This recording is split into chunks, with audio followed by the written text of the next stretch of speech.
So every time I do a poll, you guys indicate that the English section is your biggest struggle. So I've taken all of my English hacks and compiled them into one big video for you. So let's talk about it. The first rule that you're going to want to have memorized for the SAT specifically is that commas can separate items in a list. And this is probably one that you're familiar with. An example of this would be something like, my favorite foods are ice cream, pizza, and mangoes. And here I have 3 nouns separated in a list, but just keep in mind that this can be a list of actions as well, or even adjectives. The second rule is that commas set off non-essential information. And I want to be clear here that when I say non-essential information, I mean that if you remove it from the sentence, you still get the main message from that sentence. So a great example is, the main sentence would be, eating is something we all must do. That is the core sentence here. But you can see I have a little comma sandwich, which is my favorite activity. So this comma sandwich is setting off this non-essential information that if we remove from the sentence does not break down. And don't worry, I'll give examples of all these on the SAT as well. Third, we have commas divide independent clauses with fanboys. And your fanboys are going to be your coordinating conjunctions. I'll go over those in just a moment here, but an example of this would be, I told a chemistry joke, but there was no reaction. So my first independent clause would be, I told a chemistry joke. My second independent clause would be, there was no reaction. And then my fanboy, the B in fanboys stands for but. So I have the word but, and then just remember that your comma is going to come before the fanboy. So you've got clause, comma, fanboy, clause. Finally, commas conclude an introductory word, phrase, or clause. And you know it's introductory because it comes before the subject of the sentence. So in my example here, my subject is Hermione. That means everything before Hermione is an introductory phrase, word, or clause. In this case, it's a phrase. It's just a prepositional phrase, right? After correcting my pronunciation. So after correcting my pronunciation, we get our comma, and then we get our main subject, Hermione. Hermione nailed the spell with ease. Going back to rule number 3, it is important that we know what our fanboys are so we know whether or not we can use this rule. So just a little refresher for you. The fanboys are going to be for, and, nor, but, or, yet, and so. And if you're fancy, you can just call them coordinating conjunctions, but I like to think of them as the fanboys. All right, so going over some examples, I want you to pause the video and try it on your own first, looking for those 4 rules that we just talked about. So moving forward, make sure to do that, but I'm gonna go ahead and get into this one. Our answer with a comma is C, so let's actually start by seeing if that works. While one requires oxygen and one does not, comma, aerobic and anaerobic respiration are both forms of cellular respiration. Okay, and I'm going to go ahead and get rid of this because we have a dash, which means all of this stuff here is basically extra. So we have a comma at the beginning of the sentence, which means I am going to look for that introductory rule, right? And what was the introductory rule? If it's in play, the first thing after the comma should be the subject of the sentence. And indeed, aerobic and non-aerobic respiration, that's our plural subject for this sentence. So this one is going to be C, again, because we have an introductory phrase. So for each of these, I want you to, try it, but also identify if it does work, which rule is it using? All right, our next example here, looks like we've got A with a comma, and again, pause the video, try it on your own first. I'm gonna get rid of all this because I only need to focus on the main sentence when it comes to punctuation questions. I also see an introductory phrase because we have our main subject, the team, so I can also ignore this. The team was able to determine how current-driven mixing varies across regions and what impact it has on the distribution of heat and nutrients in the ocean. So if we did choose the comma here, it looks like this question is kind of pointing us toward the fanboys rule, right? We've got the fanboy and, so we need to check, do we have independent clauses before and after the and? Before the and, we have the team was able to determine how current-driven mixing varies across regions. That is a full sentence, yes. What impact it has on the distribution of heat and nutrients in the ocean? No, that is not a full sentence. It's long, but it's really just one big noun phrase that can be replaced by this, right? We're trying to determine this, and we're trying to determine this. And this is a noun, meaning all of this stuff is a noun phrase. We don't have two independent clauses, so we don't need a comma. And anytime we have two items that are separated that are not independent clauses, and there's only two of them, we don't need any punctuation. So our answer is D for this one. And I've actually got a bonus tip for you, which is to boop that like button for me. All right, next question here. We do have one long sentence, so I will start from the beginning, but immediately I'm seeing a dash sandwich that I can ignore. So let's start from the beginning here. This researcher, simplifying a little bit, this researcher developed a process for increasing the tensile strength of silkworm silk. By dissolving and reweaving the silk in a solution of iron metal ions, zinc, and sugar, Z increased the amount of force required to stretch it from approximately 0.5 GPa to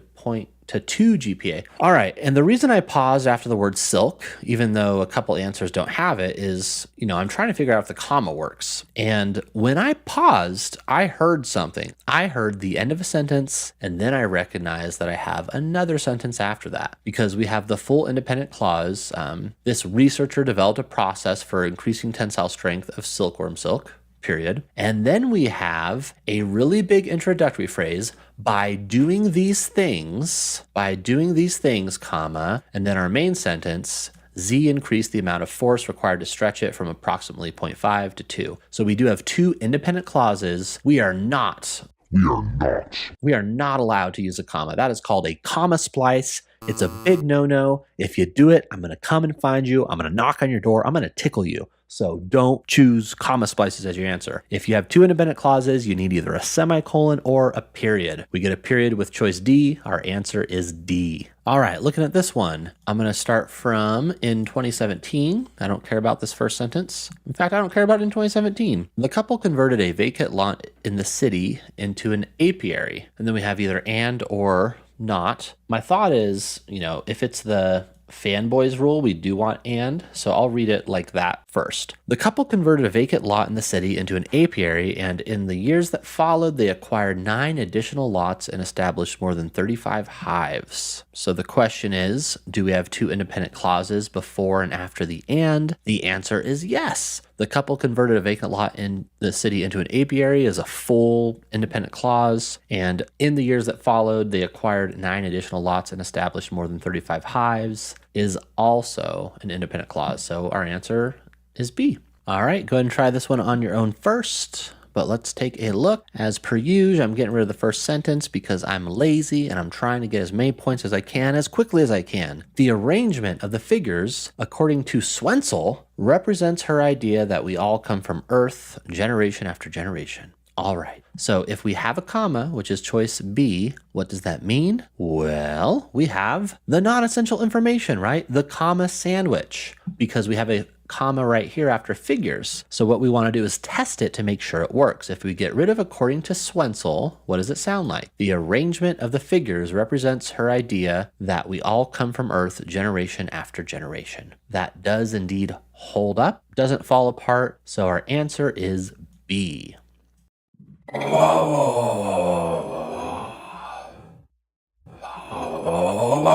The first thing that we need to remember, and this is the governing rule of all the other rules, is that colons must come after an independent clause on the SAT. So for example, even though colons do indeed introduce lists, if we had this sentence, my favorite foods are ice cream, pizza, and mangoes, that colon's not going to work because before the colon, it says my favorite foods are. That's not an independent clause. So again, a colon can only come after an independent clause on the SAT. If we change the sentence to my favorite foods are ice cream, pizza, and mangoes without the colon, then we're good to go. Second thing we want to remember is the most common use of colons, which is what we were just talking about. They do indeed introduce lists. A couple examples of this would be, I have 3 favorite foods, ice cream, pizza, and mangoes. So you see we can use the colon, but now we have that independent clause. I have 3 favorite foods is a sentence that stands on its own. Another example here, Darth Vader had 3 core management principles. fear, force, and family drama. And you can see again, we have that full independent clause before the colon. And I do want to point out here that after the colon, you do not need to have an independent clause. Ice cream, pizza, and mangoes, not a full sentence. Fear, force, and family drama, not a full sentence. So it's only before the colon that you need that independent clause. Number 3, colons give an example. And let me give you an example of colons giving an example.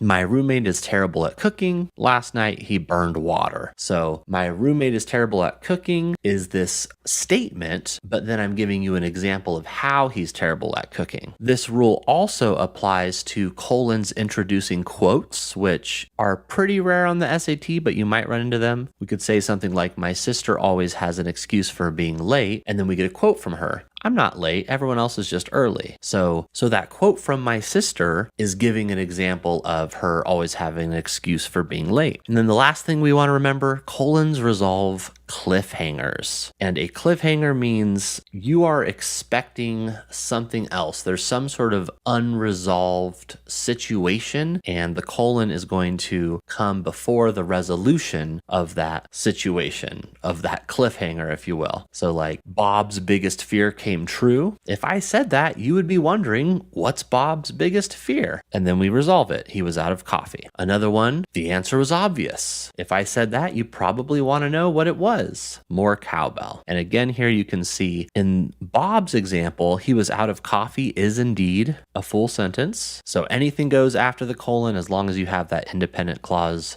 before the colon. And these 4 things are all you need to know to get the right answer every time on the SAT. All right, now with those 4 things in mind, let's work through some boundaries questions and see if we could figure out if we're going to use the colon or not. And we'll do something a little bit different here. We'll start by considering the colon. And if we do decide to use a colon, also try to figure out which one of those uses does the colon fulfill. So for this one, we've got, although most meteorites are fragments of asteroids, several hundred have been identified as being from the moon or Mars. Go ahead and try this on your own first, but let's look at it. If we have a colon, the first thing we want to check for is that golden rule. Do we have a full independent clause? Although most meteorites are fragments of asteroids, that's not a full sentence. So we're not going to be able to use a colon for this one. Going through, we can also get rid of C because we would need an independent clause before a semicolon because a semicolon separates 2 independent clauses. And same thing for A and a period. So our answer pretty quickly, just by eliminating, is B. All right, let's try this one. First thing, I want you to pause and try it on your own first. So starting from the question with the underlined portion, I'm going to simplify this as much as I can. I'm seeing a comma and a but, so we've got a coordinating conjunction, which means we're starting a new independent clause at in 2017. So I'm actually gonna ignore this part. I'm also gonna get rid of in 2017.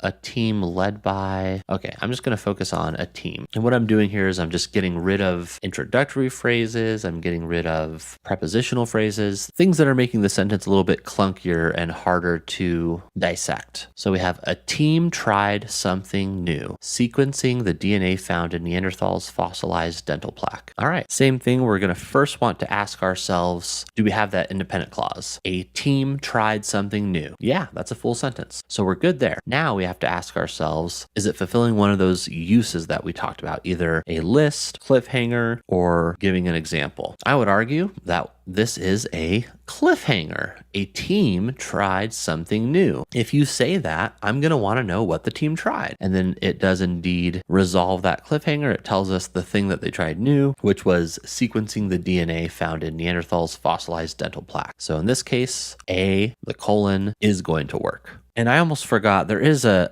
colon in choice C as well, but that one, hopefully you can tell, is pretty obviously not going to work. We have this really awkward sounding sentence, a team tried something new sequencing, and then it goes on to just give us this noun phrase, the DNA found in Neanderthals' fossilized dental plaque, almost like that is the definition of sequencing, which is certainly not true. So yeah, C has all sorts of issues, so I didn't even consider that one. Here's another one. Again, try it on your own first, but let's go ahead and take a look. So So choice A has the colon, and it looks like we've got one big long sentence, but I'm going to try and do the same thing and eliminate unnecessary phrases. So we have a comma before the main subject, which means we have an intro phrase I'm going to get rid of. And then we have the Second World Black and African Festival of Arts and Culture, or Festac 77, as the event was more commonly known, became the largest Pan-African event on record. All right, do we have a full sentence before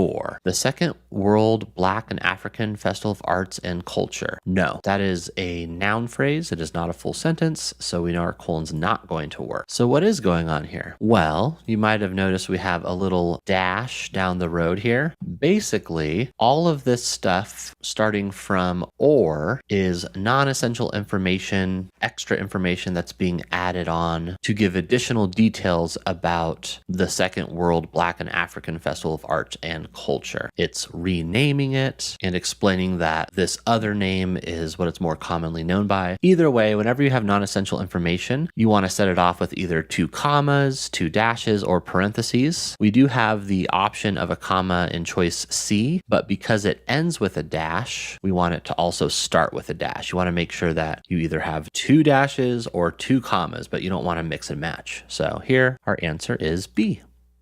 Looking at this one, you should know the drill. Pause the video, try it on your own first, but let's take a look at choice C since it has a colon. Very wickedly, this is one long sentence, so I will have to start from the beginning, but we'll see if I could eliminate some stuff here. The 2022 Nobel Prize in Chemistry was awarded to 3 pioneers in the field of click chemistry. Okay, I'm already seeing what's going on here. So we already have a colon that's working. It's introducing a list, right? So then our list is 2-time Nobel laureate Barry Sharpless, who coined the term click chemistry in 1998, Carol Bertozzi, founder of the Bertozzi Group at Stanford, and Morten Metal, a professor at the University of Copenhagen in Denmark. So this is a weird one when we consider the first rule, because if we stopped right there at Stanford, it would technically be a full independent clause, but because we already prepped this by saying there's going to be 3 pioneers, ending the sentence with just 2 pioneers would be pretty weird. So we can actually eliminate C just based off of that. And then as far as what's going on here, I saw it pretty quickly.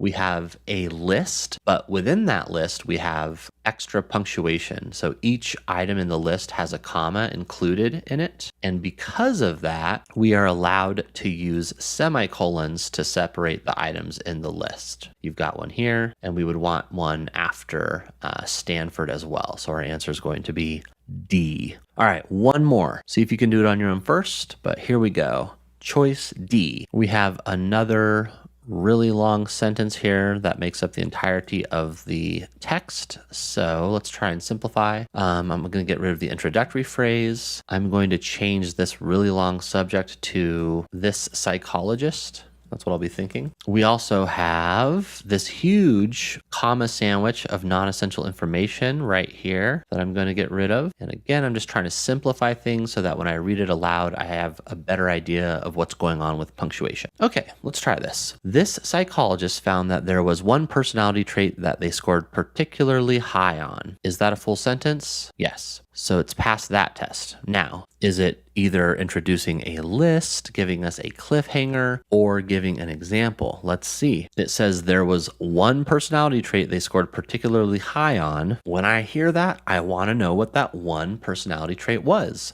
So we could think of it as a cliffhanger, which works, or it says there's one personality trait, and then it tells us that one personality trait. We could think of it as a list of one. So it works for both of those. So it is definitely going to work. And our answer is D, just like that. So the 2 things you need to remember. Number 1, semicolons are basically periods. And this is going to be the case, I would say, about 90% of the time. This is the main rule, and it might be the one that you already know. An example of this, I told a chemistry joke, there was no reaction.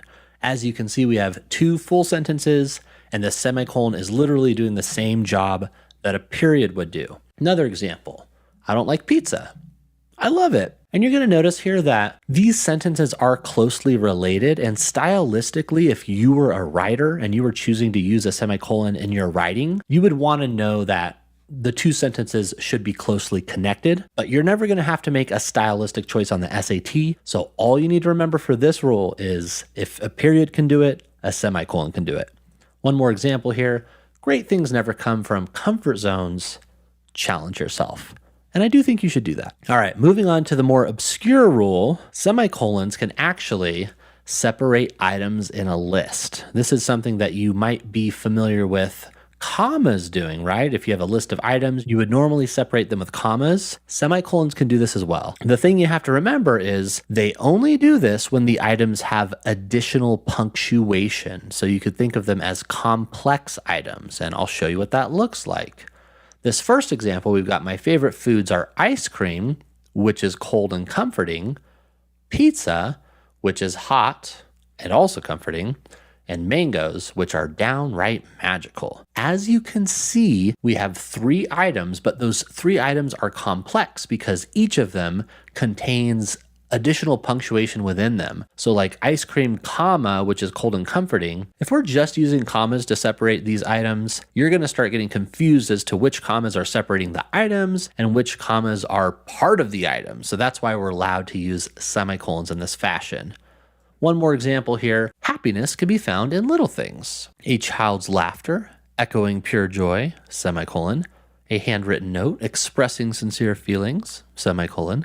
Or a warm cup of tea, providing comfort on a cold day. So again, it's going to be just like you use commas to separate items in a list, as long as each of those items has its own additional punctuation that would make commas kind of confusing. All right, so for these example questions, I want you to pause the video, try it on your own first with the rules that we just discussed. Does it work? And if it does work, which one of those 2 rules is it using? All right, so for this one, we're going to look at choice B, right? And for punctuation questions, I like to start with a sentence with a blank space, so I'm going to ignore that. And we're just going to start from, he is known for enforcing a moral code called the law of piety, which established the sanctity of animal life. So first question would be, can we stop there? And is that a full sentence? And the answer would be yes, which established the sanctity of animal life. So we have one independent clause, but if we did stop there, what would happen? We would get the just treatment of the elderly and the abolition of the slave trade, which is not a full sentence, right? If we stopped the sentence there, that second part would not be a sentence on its own. So for that reason, it is not going to work. And it's always best to eliminate all the wrong answer choices if you're not 100% confident, but I'm 100% confident that this is actually going to be a comma, because what we have is a list of items. We have the sanctity of animal life, the just treatment of the elderly, and the abolition of slave trade. So 3 items in a list. That's a job for commas. All right, next example here. Same thing, make sure to pause the video, try it on your own first, but our choice C has a semicolon. So let's do the same thing where we first figure out if we have independent clauses. A subseasonal weather forecast attempts to predict weather conditions 3 to 4 weeks in advance. Period. Yeah, that is an independent clause. After that, do we have an independent clause? Its predictions are therefore more short term than those of the seasonal forecast, which attempts to predict the weather more than a month in advance.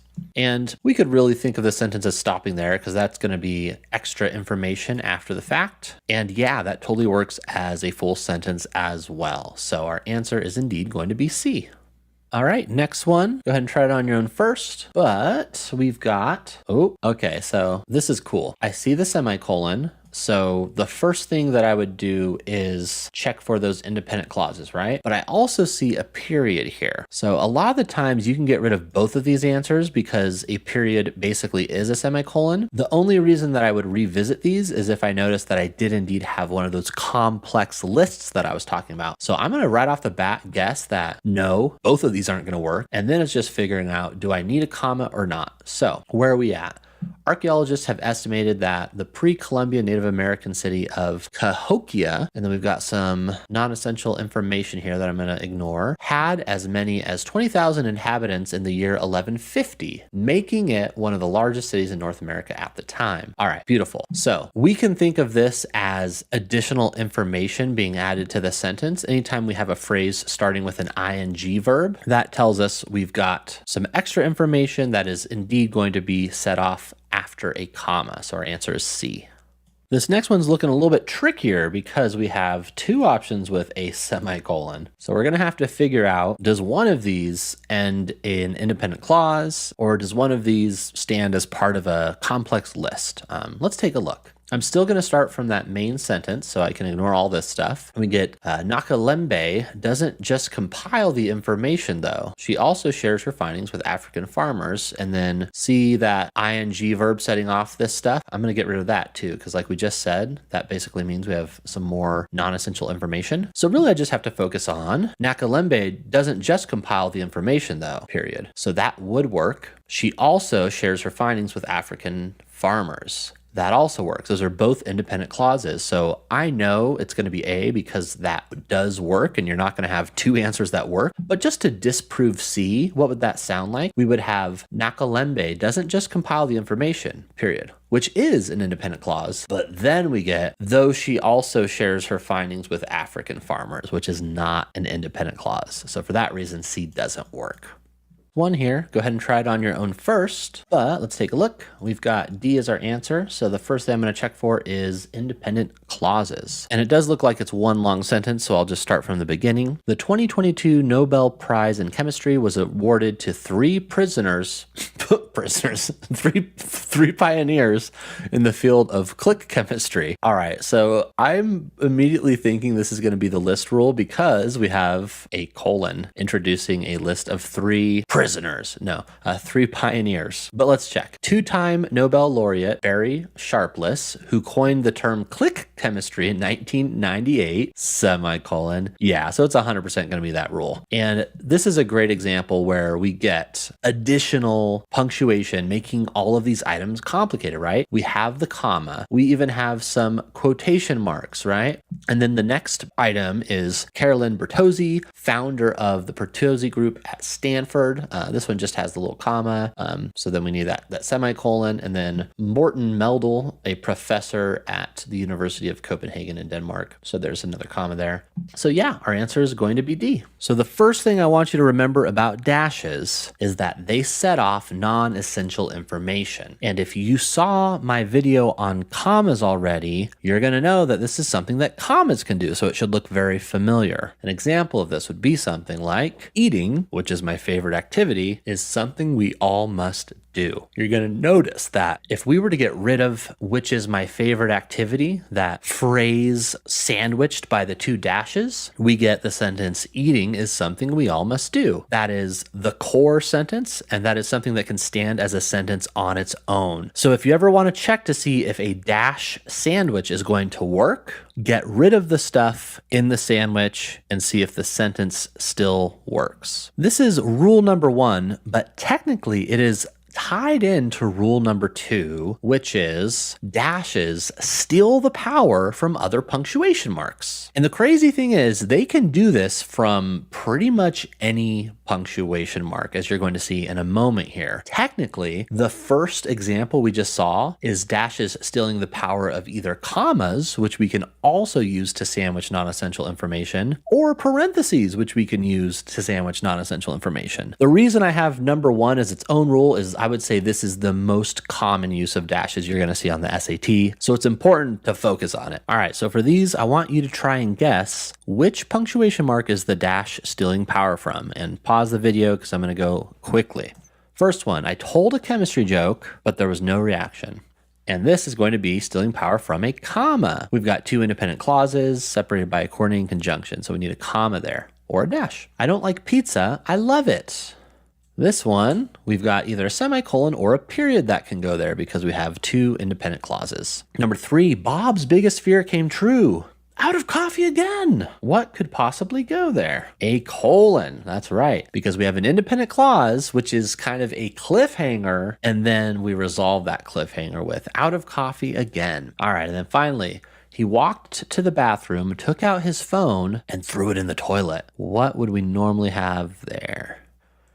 You may have guessed comma. We have a list, which is usually going to be a comma, but I would also argue that we could put an ellipsis there, which is those little 3 dots. And the 3 dots, the ellipsis, we usually use for like a dramatic pause, right? Which begs the question, why would we use a dash instead of whatever punctuation mark because it gives us a more dramatic pause. We use it for a more dramatic pause. And I know what you're thinking here. What the heck, dude? How am I supposed to know if there should be a dramatic pause? That seems like a decision the writer should be making, right? And for sure, if you're using dashes in your own writing, this is going to be up to you when you want the dramatic pause. The good news is you're never going to have to decide whether or not to have a dramatic pause. So in this question, for example, we see that a dash is an option, but there's also a comma, right? So you might be thinking, if we look at this, we get the Second World Black and African Festival of Arts and Culture, or FESTAC 77.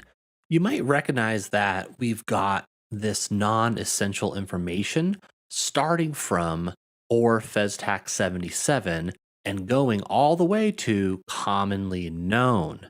And even though we're allowed to use commas or dashes for non-essential information, we're not allowed to mix and match. So in this case, our answer would be B.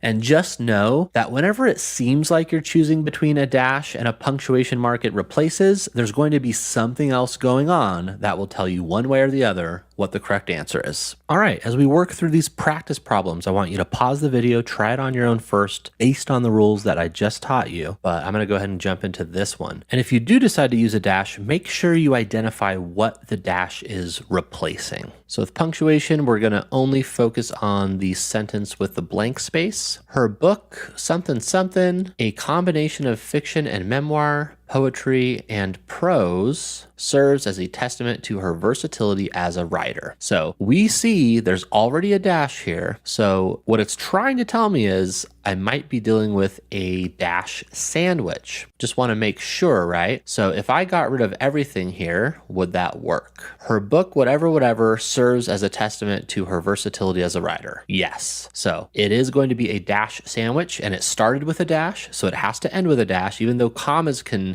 also work. We don't have a comma starting it, so we're going to go ahead and choose D as our answer. Next up, try and do this one on your own first. Pause the video, but here we go. Again, I'm going to not worry about this first sentence. Their method, called ELISA, enzyme linked whatever. Okay, so there's parentheses here, so I'm also going to ignore that. Their method, called ELISA, is used to detect and measure proteins and whatever. Here we have a comma that again seems to be ending a little sandwich, which means we would need to start with a comma. I do want to always make sure that I double check, because if it's non-essential information, we should be able to get rid of it and the sentence should still hold up. So if we got rid of this and the word called, we would have their method is used to detect and measure and that totally works, right?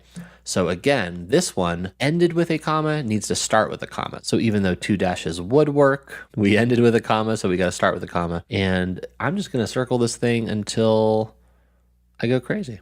All right, here's the next one. Try it on your own first. Going to start from the word recently. Recently, archaeologists have unearthed knives, horseshoes, wool tunics, and thousands of other artifacts from the icy past. So thinking about the dash here, what would it be replacing? We can get rid of recently because that's a little intro word, but we basically have archaeologists have unearthed, and then we have a list of stuff. If you haven't seen my colon video, you might be thinking, well, this is a list, right? Don't colons introduce lists? But colons can only introduce a list after an independent clause. Archaeologists have unearthed is not an independent clause. So a colon wouldn't work. And in fact, we wouldn't need any punctuation here. So for that reason, we can get rid of A, B, and C, because a colon wouldn't work, a comma wouldn't work, and a dash would have no punctuation to replace. So our answer here is D. All right, we got one more question here. Pause the video, try to figure it out on your own first, but let's go. I'm going to ignore this part And we've got surprising even himself. Luke didn't just confront his father. He defeated him with ease as they battled on the Death Star. He was able to return the favor, a hand for a hand, and ultimately even turn Vader against the Emperor, becoming one of the most renowned Jedi in Star Wars lore. Oh my goodness, what's going on here? There are dashes all over the place. How are we going to figure this one out? So for this situation, I would probably just go down one by one and start eliminating. So starting with A, we have a dash sandwich, which means we should be able to get rid of with ease. So what would that sound like? And I'm going to get rid of surprising himself since that's an intro phrase. Luke didn't just confront his father. He defeated him as they battled on the Death Star. He was able to return the favor and ultimately... okay. So when I read it like that without with ease, here's the thing. It did sound okay until I got here, because once we got here, it sounded like Luke didn't just confront his father, he defeated him with ease as they battled on the Death Star, period. Because after that, we have an independent clause. So if we chose A, it would actually be a comma splice, which is putting a comma where you need either a period or a semicolon, which is not allowed. So we're going to get rid of A for that reason. B, we'd get Luke didn't just confront his father, he defeated him. With ease as they battled on the Death Star, he was able to return... Okay, you can kind of hear the issue there, right? With ease as they battle on the Death Star, that's not really a proper introductory phrase, so B's not going to work. C would sound like Luke didn't just confront his father, he defeated him with ease. As they battle on the Death Star, he was able to return... Okay, same problem. We have a comma splice, because here we could end with ease. He defeated him with ease, right? With ease. The question is, what is this replacing? It's actually not replacing anything, which is kind of wild, because normally we would just say he defeated him with ease, no punctuation. So this is one of those very intentional dashes that I was telling you about, where you can use it if you want a longer, more dramatic pause. And in this case, straight up a pause that wouldn't be there punctuated by anything else before. The only reason we know that this is the writer's intention is that we can't get rid of this dash. It shows up in every single answer choice. But again, this is a comma splice. It needs to be a period, which is exactly what it is in choice D, which is our answer. The first thing that apostrophes can do is show possession. And let's look at some examples here, because within this, there's actually a lot of detailed rules that we need to go over. We'll start with singular nouns. So your basic, normal singular noun, all you're going to do is put an apostrophe and then an S. So if Juliana has a cat, we could say Juliana's cat is really mean.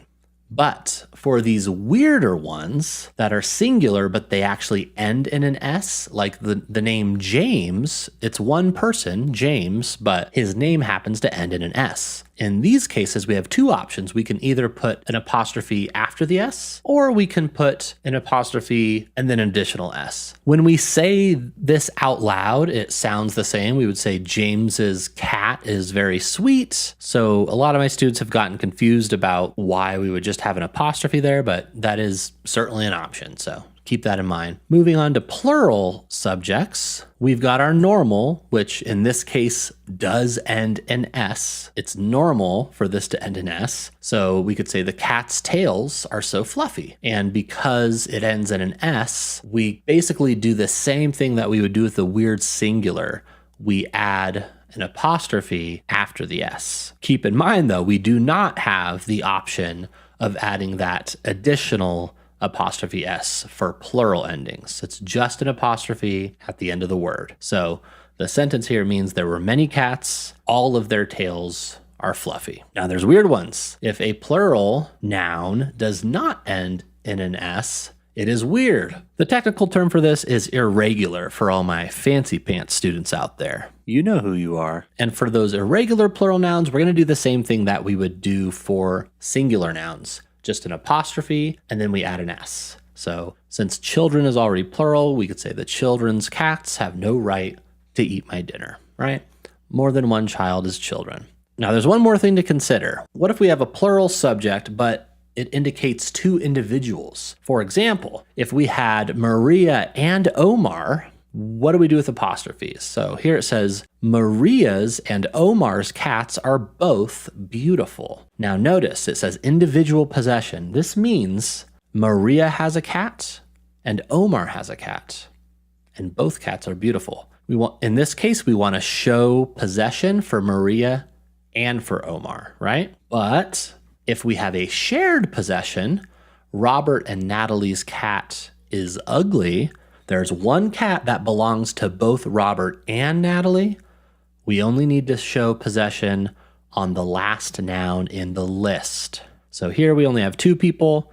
If you had 10 people, we would list all of them. The apostrophe would just go on the last noun in that list. And that covers all of the possession that you're going to need to worry about on the SAT. Of course, we also have to keep in mind that apostrophes have a second thing they do, which is to form contractions. This is bringing 2 words together into one. And the way that they do this is by sticking themselves in the middle of the new word to replace any letters that we lost. So you can see I plus am is I'm, right? The apostrophe goes right in the middle there. It replaces the A that we lost. We can see this in a lot of common contractions. It can work for proper nouns. So like, even though we could have dad's possessive, we can also do the same thing to say dad is. Dad is would also be dad's. So the only difference is context. If we see dad's going to rescue the cats, we know it's dad is because dad can't possess a verb, right? Dad can't possess going, but it looks the same. So that can be a little bit confusing, which is why I bring it up. And then there's, countless contractions that you're probably familiar with. So I won't go into them. And those are the only 2 rules for apostrophes, but I do want to consider one more thing, which is pronouns. And I know that we're getting outside of punctuation at this point, but it's important because these pronouns end up getting involved with punctuation and sometimes confusing us. So I'll show you what I mean. It's versus its. If possession is usually shown with an apostrophe, what's going on here? Which one of these means it's possessive? And if you want to take a guess, go for it. But it's with an apostrophe is going to be it is. It's without an apostrophe is actually possessive. So this kind of breaks the rule. And with these pronouns, just remember the contraction is the one that takes the apostrophe. If they're battling it out and one of them gets to have the apostrophe, it's the contraction that takes it. There, and there. There's going to be location. There with an EIR is going to be our possessive. And again, we follow that rule that the contraction takes the apostrophe. So they are, there is going to be they are, and it takes the apostrophe. Whose versus whose, you should be able to guess because of that rule I told you, which one's going to take the apostrophe. That's right, it's going to be the contraction, who is, and then whose without an apostrophe is possessive. So those are all the rules for you. And I know we worked quickly through that, so definitely come back to the beginning of the video, use the timestamps, and check these rules out again if you need to reference them as we go through these practice problems. All right, our first example here is rated as an easy one, so take a look, pause the video, try it on your own first, but let's talk about it. For apostrophe-based questions, I still put them in the same category as other punctuation questions. You can usually get away with just reading the sentence with the underlined portion, but every once in a while you might need context to check whether something's supposed to be plural or singular. So here we have, due to the moon's gravitational pull. All right, and right there, I know gravitational pull belongs to the moon. I know there's only one moon. I could also read this first sentence, Earth is not a perfect sphere. So I know it's talking about our moon, of which there's only one. So it would be singular possessive, which should just be an apostrophe S, which is A. And when you're not feeling super confident, definitely eliminate answers before you choose an answer. I just was 100% sure that was the answer, so we're good. And I've actually got a bonus tip for you, which is to boop that like button for me. All right, let's get things a little bit more challenging here with a medium question. This one is one big long sentence, so I'll just start from the beginning. Slam poet Acevedo's debut novel, The Poet X, winner of the 2018 National Book Award for Young People's Literature. And just to kind of simplify things, I'd probably ignore this big ol' comma sandwich here. I might even say this novel, or better yet, Poet X. Poet X is composed of poems putatively written by the novel's protagonist, 15-year-old. Okay, and then I would also ignore this because this is extra information. So all we're focusing on are the poems possessive? Because I'm seeing in the answer choices we have options to make the poems possessive. We have the word putatively, which is not a noun. You cannot possess an adverb. So I can get rid of B and C for that reason. And then the novel's protagonist. Does the protagonist belong to the novel? Yes, every novel has one protagonist usually. So it is that novel's protagonist. Do we have more than one novel? No, we know it's Poet X, this one novel. So we need singular, possessive, A. Let's do another medium one here. Again, pause it, try it on your own first, but here we go. So this one, because we're dealing with pronouns, and I can see we've got options between its versus their, I am going to read the first sentence because we need to know what the pronoun is referring to. So we have this poet's star quilt poems. So star quilt poems is the main subject of that first sentence. Offer an unusually open-ended reading experience with their 8 panels of text stitched together, da-da-da-da-da. I don't care about the rest. It is referring to those poems, which is plural, which is why I said there out loud. So we know it's not B, we know it's not D. Is it possessive or is it they are? With they are 8 panels, reading it out loud makes it pretty clear. It has to be possessive. And yeah, they do possess these panels if, these panels are a part of them. So it would be A, their, possessive. All right, these next couple of questions here, you are not going to be able to find in College Board's question bank. You will be able to find them in my new grammar and punctuation online course that I'm working on. I'll talk a little bit more about that at the end of the video, but for now, pause the video and try this question on your own first. I'm already seeing some pretty long answer choices, so I'm thinking context might be good to know here. I'm going to start from the beginning. We get at the entrance of the treacherous dungeon, the adventurers pause to consider their options. The group's fate rested on their, or the group's fate rested on its, chosen path through the labyrinth, and we can go ahead and stop there, ignore the rest of this stuff. And as I consider, I think I will also ignore that first sentence. Does the fate belong to the group or the groups? Yes, so it's going to be possessive, so definitely not B. And do we have more than one group? Well, it says the adventurers. We can infer that the adventurers are in this one group together. So it's going to be singular possessive. So we'll get rid of A.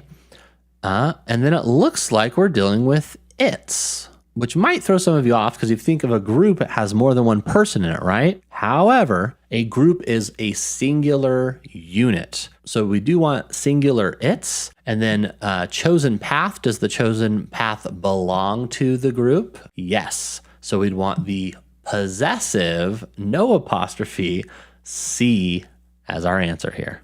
All right, last question. Try it on your own first. Jim and Lucas bought a house together. I think it's crazy because they've only known each other for 6 weeks and from work, mind you. That said, Jim's and Lucas, the house is amazing and I hope it works out for them. Okay, so do you remember the rule that we talked about for these types of questions? First of all, do we have any options where they're not possessive? No, they're all showing some sort of possession. And yeah, it's their house, right? We know that. So what is the rule here?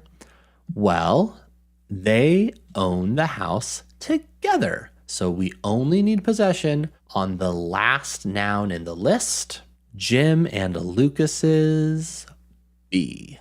The first step when dealing with pronoun questions is to find the noun that the pronoun is replacing.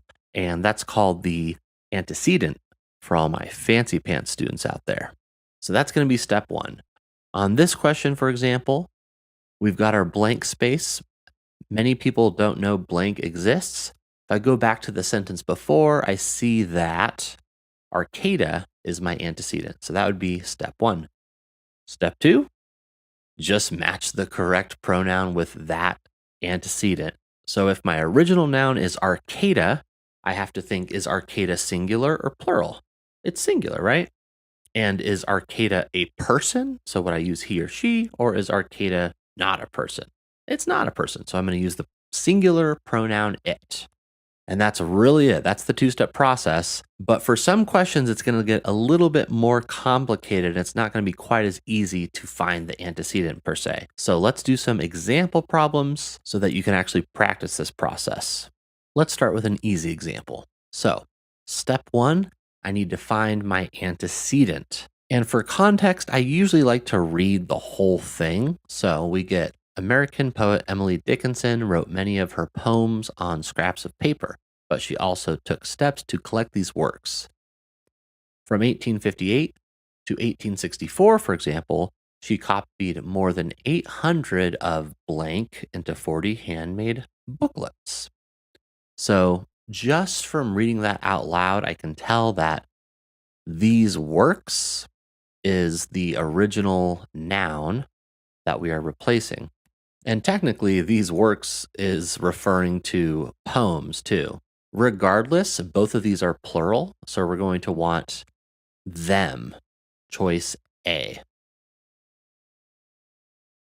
All right, so that first one was obviously pretty easy, but now we're dealing with a medium question. And with the medium and hard based pronoun questions, sometimes you're going to have to focus on, or rather, not focus on certain parts of the sentence. Here, for example, we've got the human brain is primed to recognize faces, so much so that due to perceptual tendency called something, blank will even find faces in clouds. So this is a little bit more complicated because we've got all this information between our antecedent and our pronoun. What can happen is sometimes you'll think, the word right next to the blank space is our antecedent. If you go back, we might think that faces is our antecedent. So you have to be careful by focusing on context and also looking out for things like non essential information that you can ignore. So, like, we have this little comma sandwich here that tells me I could ignore all of this. And then contextually, we get blank will even find faces in clouds, wooden doors, pieces of fruit. The first thing we get is the human brain is primed to recognize faces. So, do faces find faces or does the human brain find faces? The human brain finds faces, right? Human brain is singular, so we want singular it. Our answer is C. All right, moving on to a hard one here. Now, just from looking at the answer choices, we can see that there's something a little bit different going on here. It looks like we might be dealing with possession because I'm seeing apostrophes. And speaking of which, we're dealing with apostrophes along with pronouns. So this is actually starting to bleed into what I would even consider maybe a separate category of apostrophe use. I've actually got a video on that. So definitely check that out after this if you want more on those types of questions. But let's go ahead and do our strategy. And I'll start from the beginning here just to get context. When they were first discovered in Australia in 1798, duck billed, beaver tailed platypuses so defied categorization that one scientist assigned them the name OP. Whenever you've got these scientific words that are way too long, just call them by their initials. Paradoxical bird snout. That's hilarious. But yeah, platypuses are pretty weird looking, huh? The animal, which lays eggs but also nurses blank young with milk. Okay, so here it seems pretty clear to me that the antecedent is the animal, right? Nurses young with milk. Because it does say the animal singular. So I would want it, right? Now, in this case, we have two different options, and both of them are its because we're saying it's young. It's young, the young that belong to it. Um, it's young being its babies, basically. Then the question becomes Which one of these it's is the it's that I want? And the simple rule to remember with there, it's, and whose is that the apostrophe is going to go to the contraction. A contraction being when you combine two words together. So, choice D, for example, is the contraction it is. And we do not want to say, but also nurses, it is young with milk. That doesn't make sense, right? It's with no apostrophe is actually our possessive it's. So our answer here is C. So, in a nutshell, the rule with modifiers is that whoever or whatever is described before the comma must come right after the comma. And maybe you're thinking, what are you talking about? What comma? Well, these questions are always going to be easy to recognize because A, you're going to get all of these different answers that start with different subjects. And B, the answer choices are always going to come after a comma. All right. So, in this sentence, for example, we have eager to impress his boss at the annual company picnic. This is our modifier, the part that comes before the comma, right? And we need to ask ourselves who or what is being described. Specifically in this sentence, who or what is eager to impress his boss? So, just from his boss, we know that it needs to be a who. We also know it needs to be a male who because it's his, right? So then some sort of a male person needs to come right after the comma. And I'm already showing you how these questions can get a little bit tricky because we have Dave, right? The problem is Dave is not the subject right after the comma because we've got this guy, little apostrophe. And if you saw my apostrophe video, you're going to know that this means Dave is possessing something in this sentence. So really, it's Dave's unfortunate decision, and decision is the main subject after the comma. Since a decision is not the thing that's eager to impress his boss, this is, according to the SAT, incorrect. What we would want to do is something like this. Eager to impress his boss at the annual company picnic, Dave made the unfortunate decision to showcase his juggling skills. Now, we just have Dave after the comma, and since Dave is being described before the comma, we are good. We are following the modifier rule. So, that is the rule of these misplaced modifiers that you're going to see on the SAT. Let's do some practice questions real quick so you can solidify this knowledge. So, we're actually going to start with a medium question here because, believe it or not, there are no easy modifier questions in the College Board question bank. This scares some students away, but like I said, as long as we follow that rule, we should be good. Do me a favor, pause the video. I want you to try this question on your own using that rule we just talked about. Try it on your own first, but let's go ahead and get into it. So, our modifier is far from being modern inventions. So, whatever comes after the comma needs to be far from being a modern invention. All right. Choice A says Sumerians. Sumerians are people, not inventions, so it can't be A. B, drinking straws. Drinking straws were an invention, so I would keep that one. Choice C, the use of drinking straws. Oh, okay, so you can see where these get a little bit tricky. So is the use of drinking straws an invention? No, the straws themselves would be the invention, right? So C is not our answer. D, ancient Mesopotamia is a place, not an invention. So D is out. And just like that, our answer is B. All right, let's move on to a hard one. And this will be one of two hard practice questions that we do. Same deal. I want you to pause the video and try this one on your own first. But let's take a look. Known as Earth's living skin, biocrusts are thin layers of soil held together by surface dwelling microorganisms such as fungi, lichens, and CB, I'll call it. Fortifying soil and arid ecosystems against erosion. So, whatever comes after the comma needs to be something that is capable of fortifying soil. Choice A recent studies estimate. No, a recent studies estimate certainly can't fortify soil. And honestly, I don't even know what fortifying soil is per se, but I know that a studies estimate certainly can't do it. B, an estimated 60% reduction in global dust emissions. Okay, so a reduction in dust emissions, that is something that happens, um, which again wouldn't be able to fortify soil. So B is also out. And just to be clear, I don't know what fortifying soil is, but I can tell that it's some sort of an actual physical effect on the soil, right?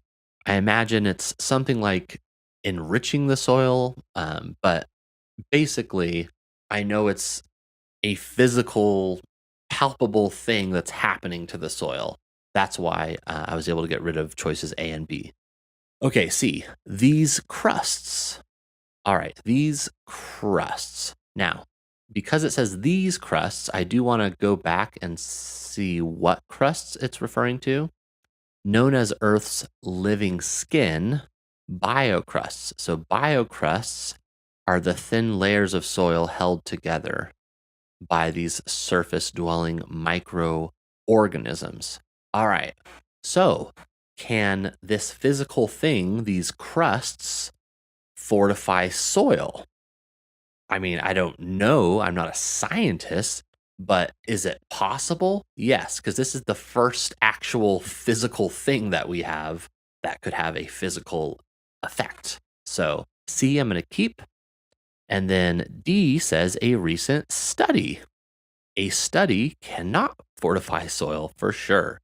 So, even though this is a bit, scientific and I am not a scientist, I was still able to get rid of three answers and confidently choose C as my correct answer. All right, we got one more hard question here. Pause the video, try it on your own first, but let's take a look. In the canon of North African literature, Moroccan author Driss Trabies, Driss, that is a really cool name. The Simple Past, 1954 novel, The Simple Past, looms large.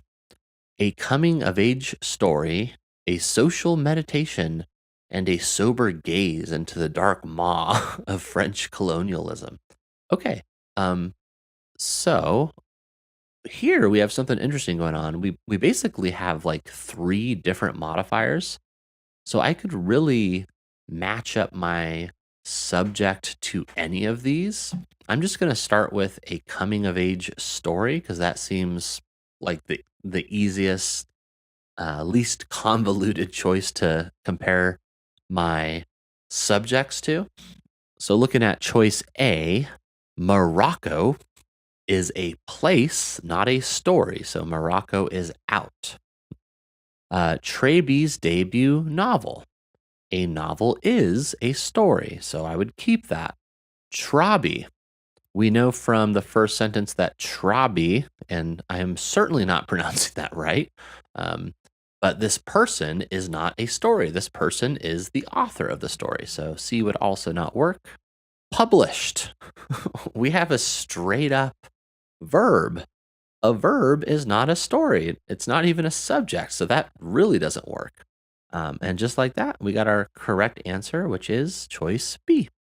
So step one is actually going to take care of most verb problems on the SAT because thus far, most questions tend to be subject verb agreement. And you're either going to be getting subject verb agreement or you're going to be getting verb tense. But this odd verb out trick is going to work for subject verb agreement questions. So step one is to try the odd verb out trick. The trick is we want to figure out which verb is not like the others. And the way that we test this is by using they and choosing to use either he, she, or it. I'm going to use it for this example. So I would match up with my answer choices. They were, they have been, they are, it was. Notice how was is the only one that goes with it, and the others went with they. And what I'm testing here is trying to figure out which one of these is plural while the other three are singular, or which one of these is singular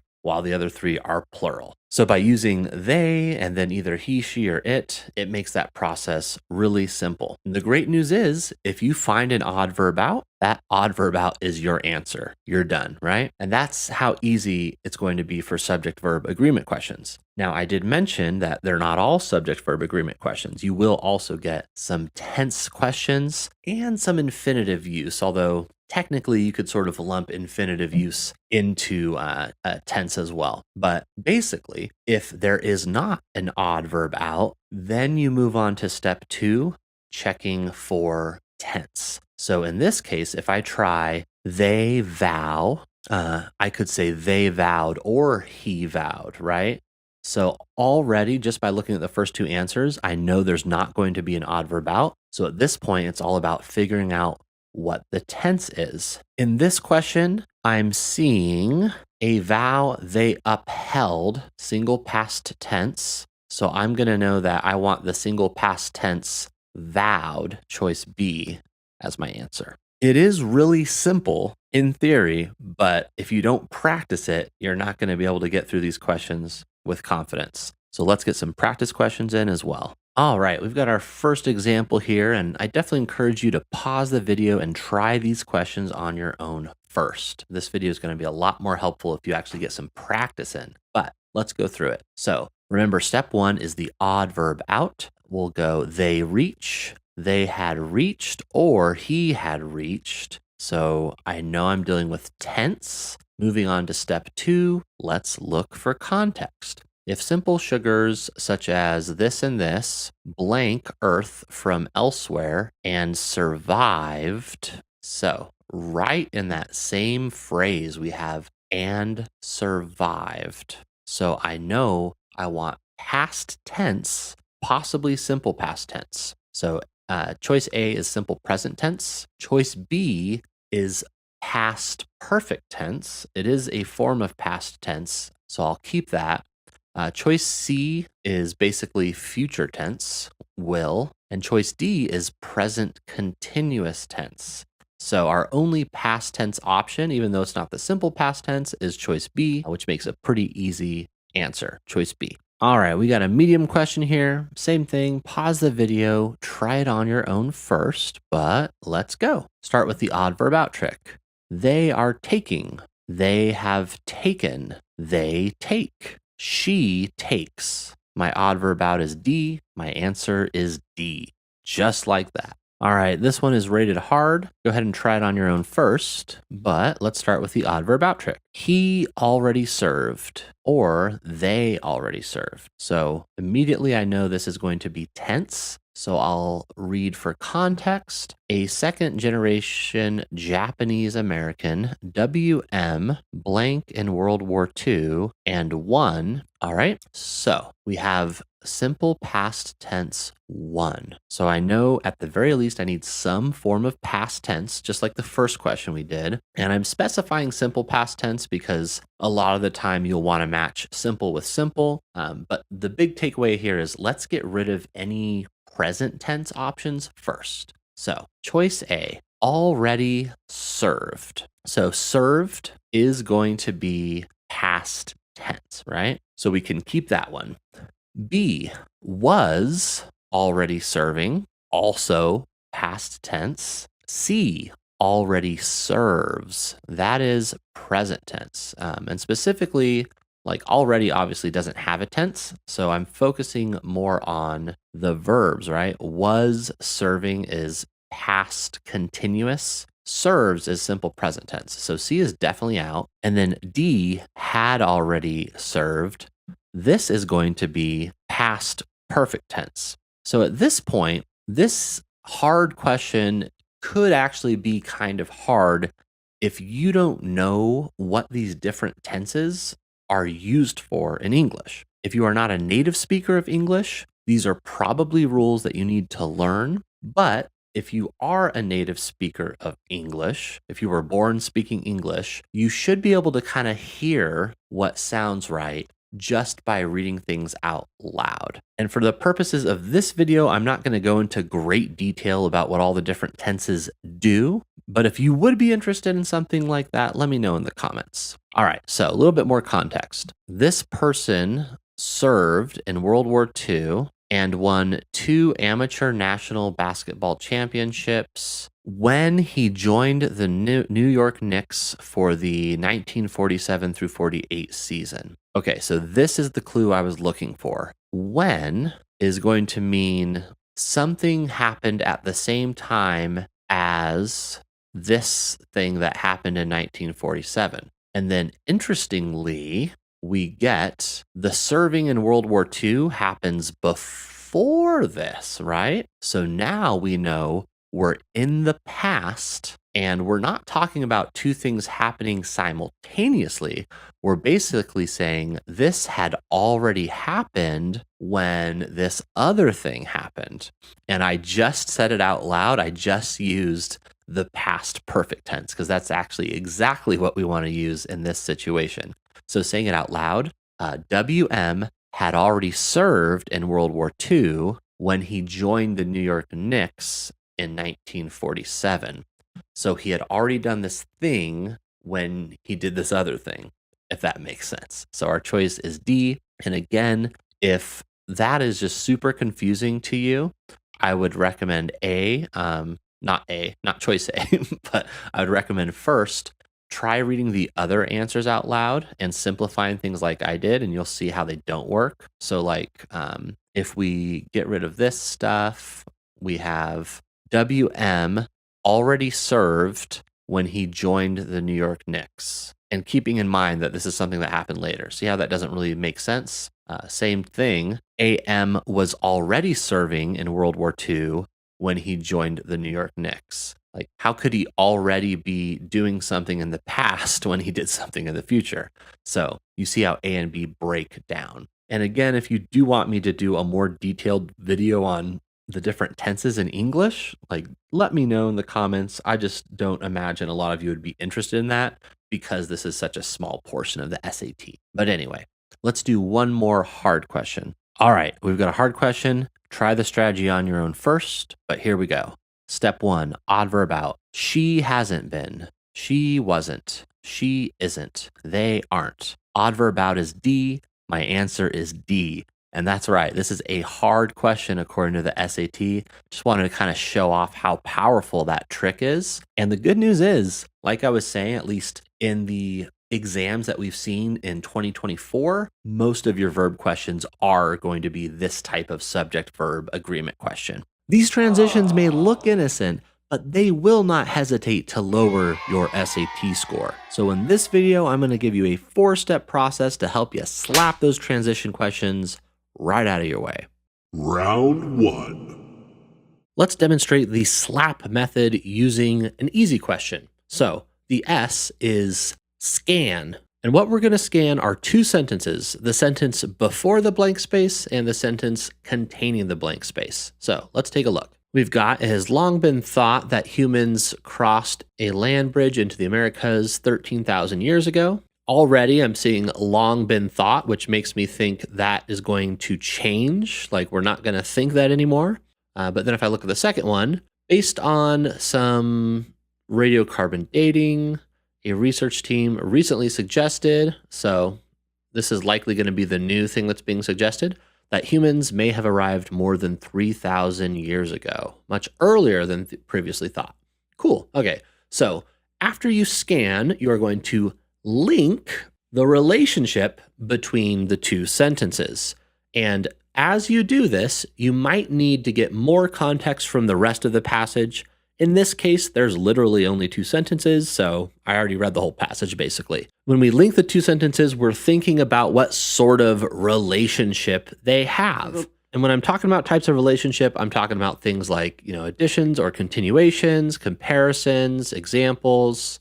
There's a lot of them, and I've got all of them here on this cheat sheet, which you could actually download for free in the description. So if you're not sure what I'm talking about when I say link the relationship, this cheat sheet is going to give you all of those different types of relationships, along with all the words that show up on the SAT that fit into those categories and some examples. Anyway, so what I'm noticing is they first thought this one thing, now they think this other thing. So we have a contrasting relationship. And if we go back to the cheat sheet for a second, basically we're looking at this contrast or concessions. So I'm looking for words like however, nonetheless, still, etc. So I'm going to come up with an anticipation, which is my next step.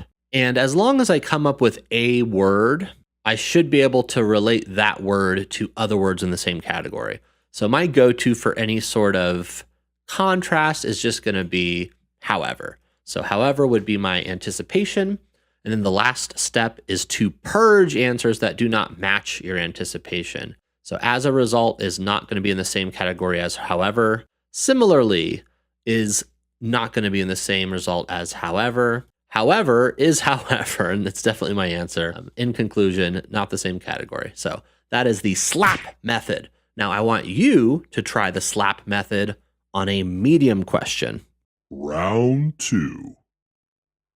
All right, so pause the video, try this one on your own first, but here we go. Step 1, I'm going to look at my 2 sentences. In this case, the sentence starts from in this blessed house, newlyweds argue over whether to replace items left by previous owners of their new home. In a temporary matter, a husband and wife attempt to rekindle their relationship during a 4-night blackout. So I am seeing sort of a similarity because it seems like we have 2, I don't know, like short stories or something. They're in quotes. I don't know exactly what they are, which means in order to link them, I'm going to need to read the first sentence as well. And indeed, it says, this person's story collection features multiple stories about romantic relationships. So that gives me the context I need to link them.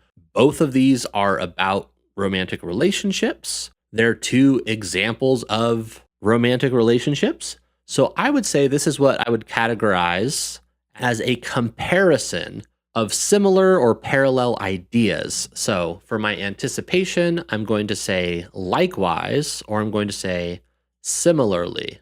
So I'm looking for likewise or similarly.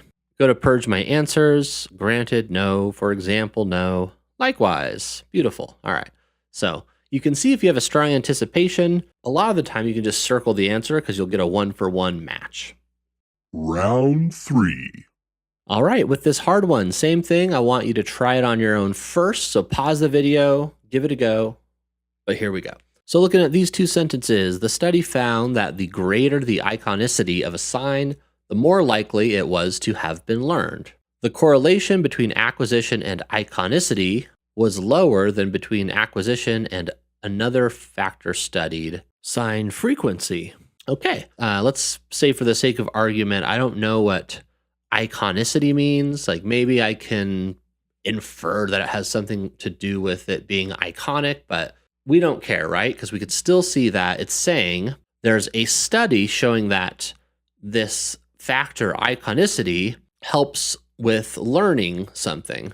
But then in the next sentence, it says that the correlation between acquisition, now I would have to know that acquisition is synonymous with learning. When you acquire something, you learn it. In particular, talking about like language acquisition. If we look at the first sentence, it does indeed say sign language, right? So in the next sentence, it's saying that basically learning is not as linked to iconicity as it is to sign frequency. So I do have contrasting ideas here. So like I said, my go-to for contrasting is going to be however. So however will be my anticipation. However. However. Okay, so then let's go through. In fact. In fact is not going to be in the same category as however. So that one's out. In other words is interesting because it seems like it's also negative, right? Because of other words. but actually, in other words, is a way of explaining something in more detail, or at least in a different way to help somebody understand. Like if I said something like, Melinda said she had other plans. In other words, she didn't want to come to the party. So I'm sort of implying that when she says she has other plans, she doesn't necessarily actually have other plans. That's just what she tends to say when she doesn't want to attend something, right? So that would be, in other words, so that's not going to work. Granted. Let's say I don't know what granted means. We could go ahead and look at our list and we could try to find granted. And if we get down to here, we see that, it actually is in the same category as however. Now, if you are using this list, which again, you could download for free in the description, you do want to check this column to see if they're interchangeable. If it says interchangeable in many cases or most cases, you're pretty good to go ahead and switch those out for each other. Basically, it's saying we could actually use the word granted in the same place that we could use the word however. So I'm going to go ahead and circle it. If you were not feeling as confident, you could definitely get rid of as a result as well. But with transitions, your anticipation, because there's only so many of them that you can choose from, your anticipation is usually just going to lead you to the right answer, and you won't end up having to eliminate 3 other answers. These student note questions at the end of the English sections are actually quite easy if you know how to deal with them. In this video, I'm going to give you a really simple 3-step strategy for tackling rhetorical synthesis questions on the SAT. So step 1 is going to be to identify the goal. We're going to skip our notes here and we're going to go straight to the goal, because every one of these questions is going to say something along the lines of which choice most effectively uses relevant information to accomplish this goal. So that's really what we want to focus on. In this case, it says the student wants to emphasize a similarity between the Choctaw Code Talkers and the Navajo Code Talkers. So the main focus here is emphasize a similarity. Step 2 is to eliminate answers that don't line up with your goal. So let's take a look.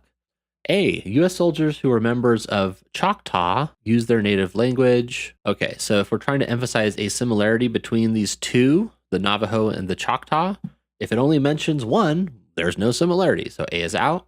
Looking at B, I see Navajo, but only Navajo. So the same problem there. We don't have Choctaw and Navajo, so it can't be B.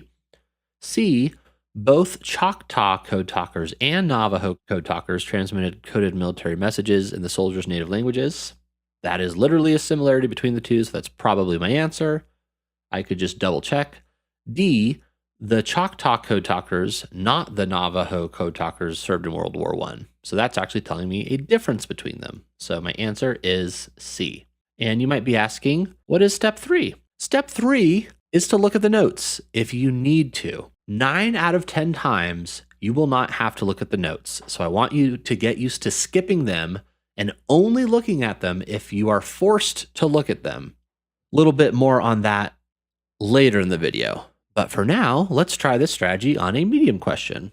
And by the way, for all my fancy pants students out there, if you want some free stuff, I've got free stuff for you. Just click the link in the description. I've got workbooks, I've got cheat sheets, I've got really valuable, just free resources to help you study for your SAT. So make sure to check that out. So go ahead and pause the video and try this on your own first. But here we go.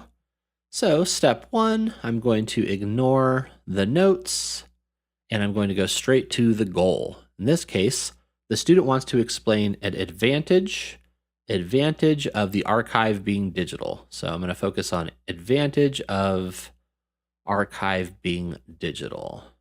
And now I'm going to eliminate answers that don't match that. Over 10,000 documents related to the history of Latin American and Latino visual art are part of the archive. That doesn't say anything about digital, so nope. By offering online versions, that's digital, the ICAA's archive provides more access to these materials without removing them from their countries of origin. That is definitely an advantage of them being digital. So I'll hold on to B. C, among historical documents in the ICAA's archive are the writings of Latin America. Again, that's not mentioning anything digital, so C is out.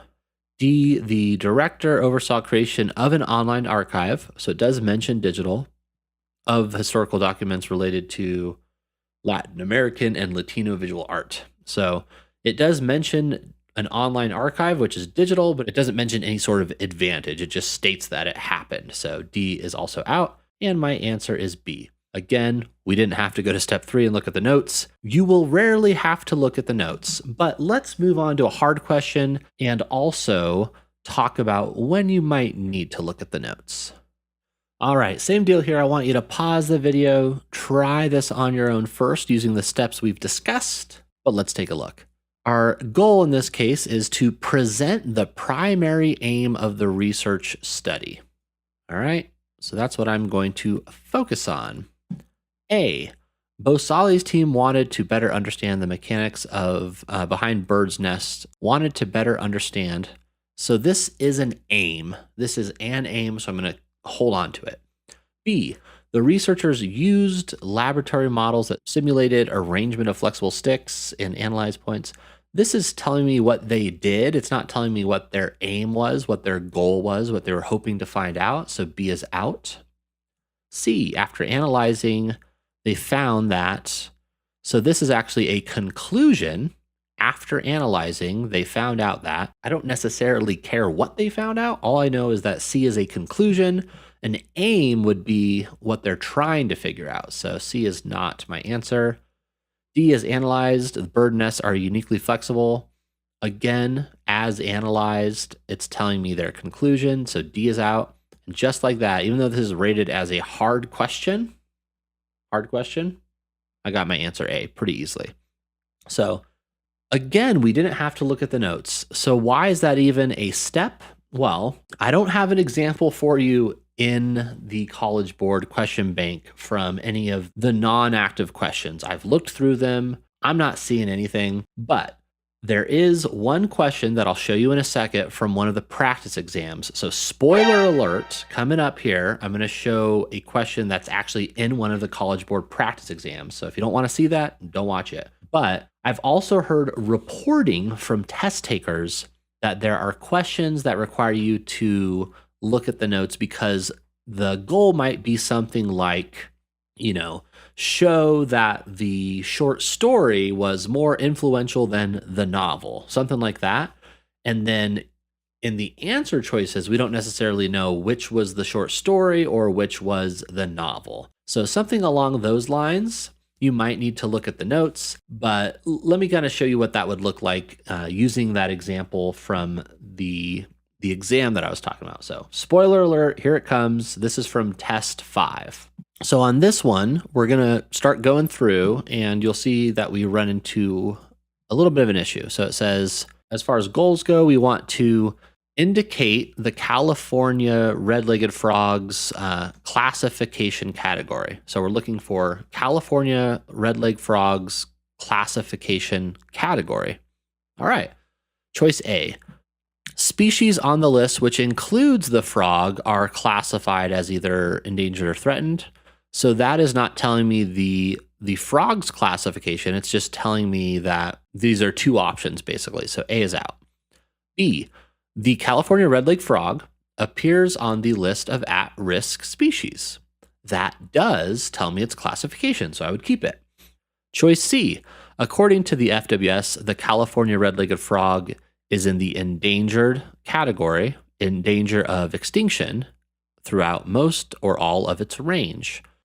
That is also telling me its classification, so I'd keep choice C. Since I have 2, I know that I'm going to have to look at the notes at some point. But anyway, let's look at choice D. Likely to soon become endangered, the California red-legged frog is classified as threatened by the FWS. So now I have 3 answers that are all doing the thing that they're supposed to do. So this would be an example of when you need to look at the notes. So let's look at the notes and kind of figure out which one of these things is true. Even within the notes, I'm not necessarily going to need to read all of them. I just know that I'm focusing on the classification of the, what is his name? The red-legged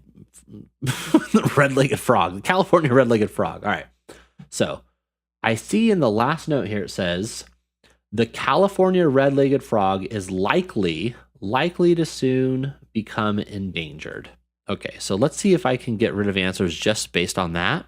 D says likely to soon become endangered. C says it is endangered, so that would be wrong. And B says at risk. So let's just specify at risk and likely to become endangered. Those both seem similar.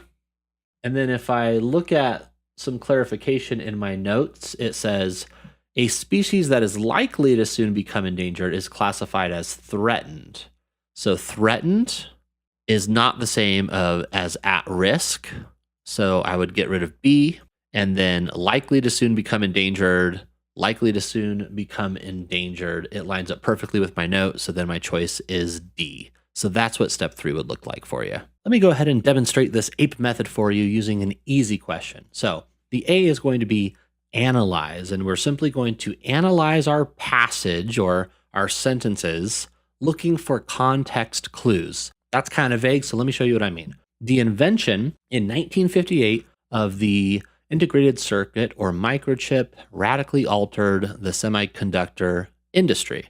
In fact, so right here, I'm going to pause and I'm going to note what kind of transition this is. And if you've downloaded my free transitions worksheet, you know that in fact is going to be under the category of an emphasizer or an intensifier.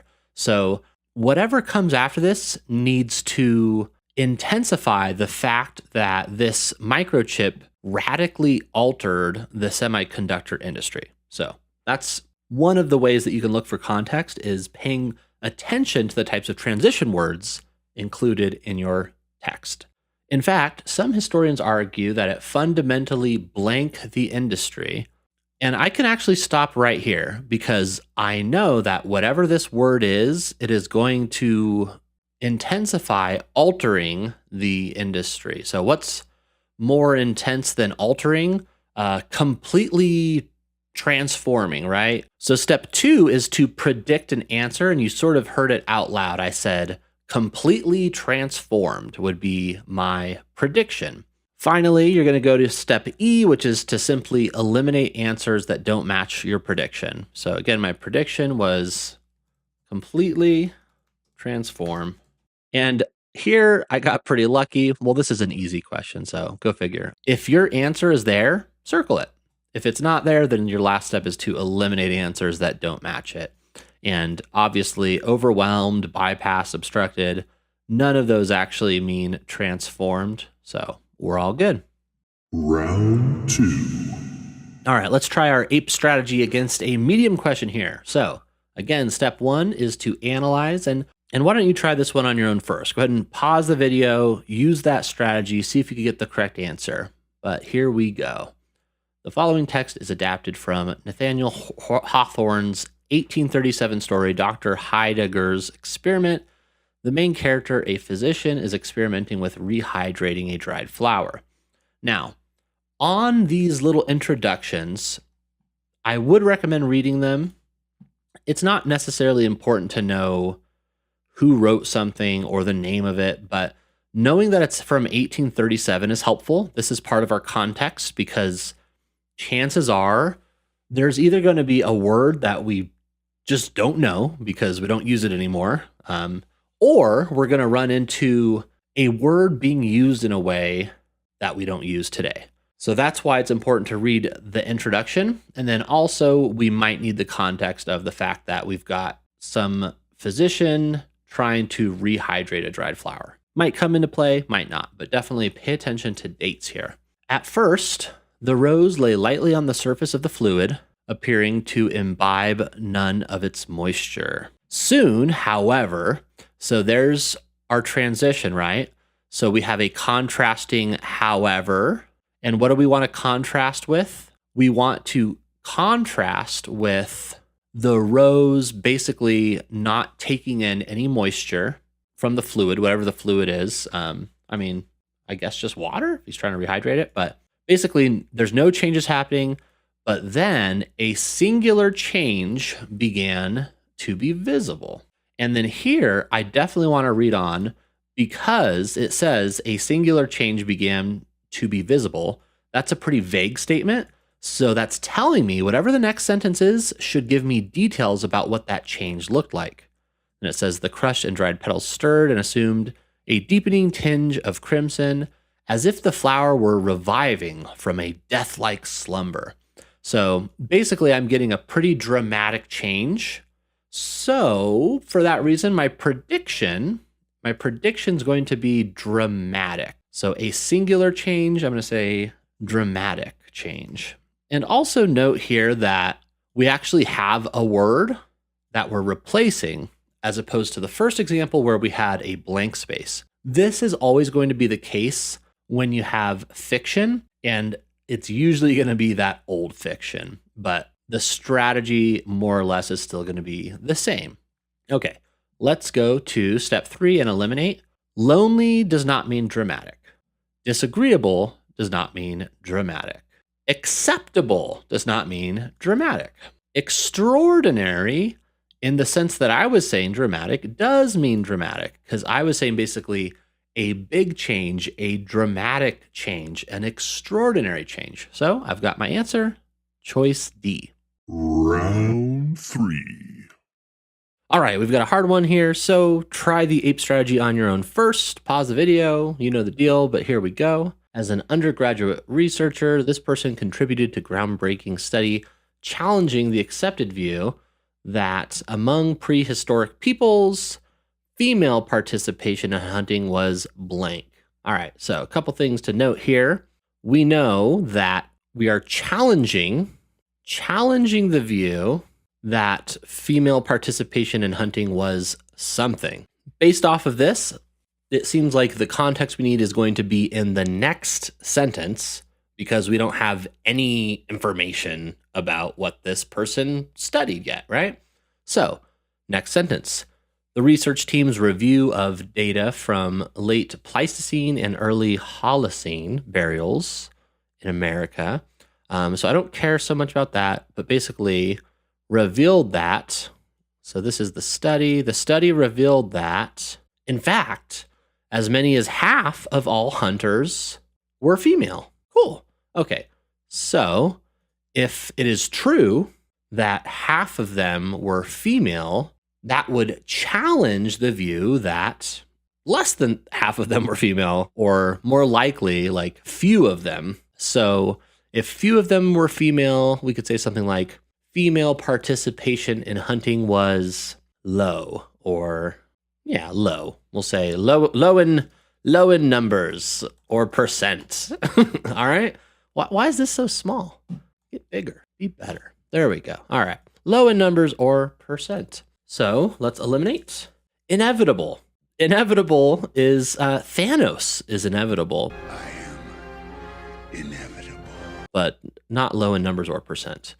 Satisfactory? No, satisfactory means you are, it's fine. It's whatever. But we're looking for low in numbers or percent. Negligible. This is a good one. Negligible means something is such a small amount or quantity that it basically doesn't even matter. Like sometimes you'll hear about we eat certain foods and there's like, I don't know, poison in the food. Like, I don't know, it's like arsenic and apple seeds or something. But whatever it is, it's negligible, so we don't worry about it. Like we're not gonna die. Wow, that got really dark for a second. But yeah, low in numbers or percent. That would be extremely low in numbers or percent. So probably my answer. Commonplace is the opposite of what I'm looking for, because commonplace is basically saying like, oh, it was happening all the time. It was pretty normal. It was. I mean, we know that it was normal, but we're challenging the view that it was low in numbers or percent. So my answer is going to be C. And I know what you're thinking. But Dad, what if I don't know the definitions of the words? Now, one tip that you may have heard that I don't know is actually that helpful is to eliminate synonyms. It definitely comes in handy on high school entrance exams like the SSAT, but on the SAT, I haven't really seen any strong synonym pairs that you can get rid of. This is probably one of the closest examples that you're going to see. We've got our answer choices, and there's like common and recognizable. So you can kind of see how these are close. Like if something's common, you might see it all the time and therefore it might be recognizable. This is like probably the closest thing that I can find on the SAT, but I definitely wouldn't count on it. Let's just go through this question real quick just to see. Many ancient sculptures of people's heads are missing their noses. This is because the nose is the most blank part of a sculpture of a person's head. So as far as context goes, I mean, I could make an inference just based off of those two sentences, but the next sentence is probably going to give me more information. It is delicate. All right, so delicate. And I'm just going to straight up take that as my prediction. Delicate. Recognizable, no. Fragile, yes. Fragile and delicate. So in this case, it worked, but I would advise you against really thinking of this as a strategy that you can rely on when you're not familiar with words. Now, on the other hand, a tip that I do recommend is actually looking for antonyms or words that mean the opposite of each other. And rather than eliminate them, you're going to want to eliminate everything but them, because if you take a close look at words and context questions, you're going to notice most of the time your correct answer has an antonym and the answer choices with it. This question is a good example, I think. So let's start going through our APE strategy, and then we're going to pretend that we don't know these words, basically, all right? Close analysis of the painting Girl with a Flute, long attributed to this Dutch painter, Johannes Vermeer, has revealed subtle deviations from the artist's signature techniques.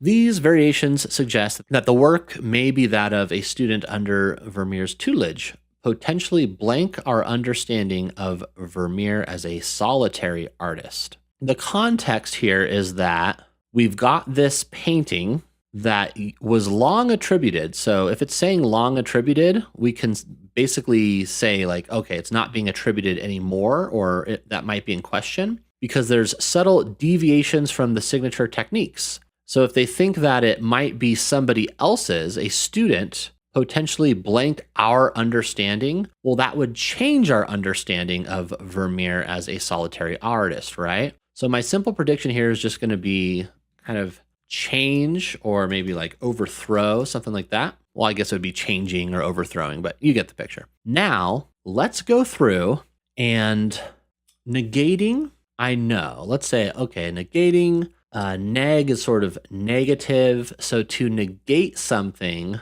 would be to kind of make something null and void. So like if we were voting for pizzas and I voted for pepperoni and then you voted for cheese, we would sort of negate each other's votes, right? They would cancel out. All right, so that's negating. Let's say I don't know what prefiguring means. I'm like, oh man, I don't know prefiguring.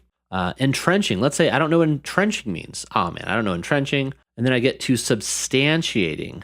And then luckily I know what substantiating means because I've watched like a lot of courtroom dramas and they talk about substantiating evidence and things like that. So basically substantiating is going to be the opposite of negating in a way. It's an antonym in the sense that to substantiate something is to give it credit. And negating something is sort of the opposite. Like negating makes something null and void. Substantiating lifts it up and makes it substantial, I guess. You could think substantiating makes something substantial. So these two, because they are antonyms, they are sort of the opposite of each other in a way. If I am not feeling confident and I don't know B and C well enough, I could say, let's eliminate B and C because I know that these guys are opposite, right? And then I can go back to my prediction here, and then I can follow through with eliminating, right? So to change or overthrow, would that be the thing that lifts it up, or would that be the thing that negates it? Well, if it's just changing, that doesn't necessarily work, but then overthrow, it is to negate it, because basically it's saying our understanding was wrong. So choice A, negating, is my answer here.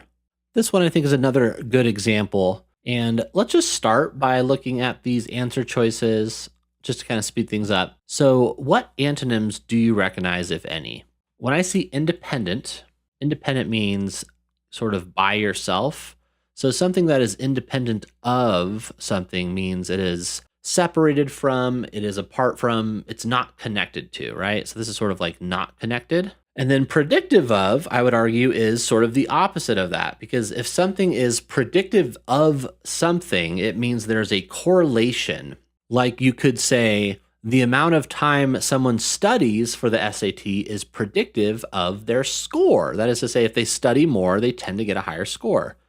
So this would be like connected in a way. Specifically, there's a positive correlation, right? So these guys are opposite. So for that reason, if we were having trouble with this one, we might want to get rid of A and D. Like maybe we don't quite understand supplemental to, maybe we don't know what subsumed means, or maybe we just are having trouble with the whole thing in general, right? Anyway, going back to the question, let's actually solve this real quick. Economist Marco Castillo and colleagues showed that nuisance costs, the time and effort people must spend to make donations, reduce charitable giving. All right, so nuisance costs reduce giving. Charities can mitigate this effect by compensating donors for nuisance costs. So they're giving money to the donors. Those costs, though variable, are largely blank donation size. So either they're connected to donation size or not. So, okay, so our connector is so. So this is telling me it's going to give me the reason for the blank space. So this will tell me basically if it's connected or not. So charities that compensate donors will likely favor attracting a few large donors over many small ones. Okay, what does a few large donors versus many small donors have to do with what we just said? If they compensate donors for the nuisance cost, it would cost more to compensate a bunch of donors than it would for only a few large donors, right? So that's telling me that the costs are not connected to the donation size. Because if they were, we would have higher costs for the big ones, which would mean it doesn't really matter. So because the costs are going to be pretty much the same, then it would make sense to only have a few large donors. So I'm looking for not connected. The costs are not connected to donation size, meaning my answer is choice C, not connected or independent of. My next tip is to only choose the word you don't know if you've already confidently eliminated 3 wrong answers. So let's say we're working on this question. We go through our normal phases here. So I'm going to read through this. Some foraging models predict that the distance bees travel when foraging will decline as floral density increases. But, all right, so we have a contrast. So I want to make sure I understand what's going on. Basically, it's saying if there's less floral density, the distance will decline. So basically, they won't travel as far if there's a higher floral density. Then we have, but biologist Shailene Jha and Claire Kremen showed that bees' behavior is inconsistent with this prediction if flowers in dense patches are blank. So whatever this is going to have to be an exception to the rule. And then it does have a colon here, which means it's probably going to give me an example of the word that I'm looking for, which is super helpful. Bees will forage beyond patches of low species richness to acquire multiple resource types. So this is a little bit hard to unpack, but if it says they're trying to acquire multiple resource types, low species richness, if we know that species are basically, different kinds of flowers or plants, we can infer that this would be places that have all the same flowers. So as far as my predictions go, if flowers in dense patches are, I'm just going to say all the same. Let's go through the answers and I'll show you what I mean by only choosing an answer if you don't know the meaning. So let's say I know depleted means, gone or empty, right? That does not line up with all the same. So I would get rid of depleted. Homogeneous. Let's say I don't know what homogeneous means. I'm going to skip it. We go to C, immature. I know immature means like not fully grown, not mature. That is not this all the same. And then dispersed. Let's say I know dispersed means spread out. Again, doesn't match all the same, so I'd get rid of it. If I did not know what homogeneous meant, this would be the one instance where I would want to choose it because I've confidently gotten rid of 3 other answers. And indeed, homogeneous means all the same, basically. Homo being the same, and then genius, like they belong to the same genome, I think. So like the same species, basically. So my answer is B. But again, if I didn't know what it meant, I would still get the right answer, so long as I knew what those other three meant. And my last tip is just to straight up enhance your vocabulary by learning common prefixes and high frequency words. High frequency words being words that show up a lot on the SAT. And if you're not sure what those are, if you're not sure what prefixes you should be studying, I've got a list of 50 prefixes and 100 high frequency words for you that you can get for free just by clicking the link in the description. So for these questions, I like to use the 4-step CAPE strategy. This is actually the same strategy that we're going to use more or less for central ideas and details. A little bit more about that at the end of the video. But let's demonstrate the CAPE strategy with an easy example. So this is an easy question, at least it's labeled as an easy question. And the Q is going to stand for question first. By reading the first main question, we are going to know what we're looking for as we read through the two texts. So this says, based on the text, how would Sing and Roy, I don't necessarily care about the names here, but how would text 2 respond to the research in text 1? So now I know that I'm looking for a response to text 1 from text 2. Now from here, we're going to move on to step A, which is to analyze. And personally, I like to start with the responder. You're usually, not always, but usually you're going to have a responder and then you're going to have something that they're responding to. In this case, text 2 is my responder. Text 1 is the thing that text 2 is responding to. I like to start with the responder so that I can read the other text coming from the responder's perspective. I'm sort of like role playing, like I'm going to pretend that I'm Sing and Roy now, right? What do they think? How would they respond to this?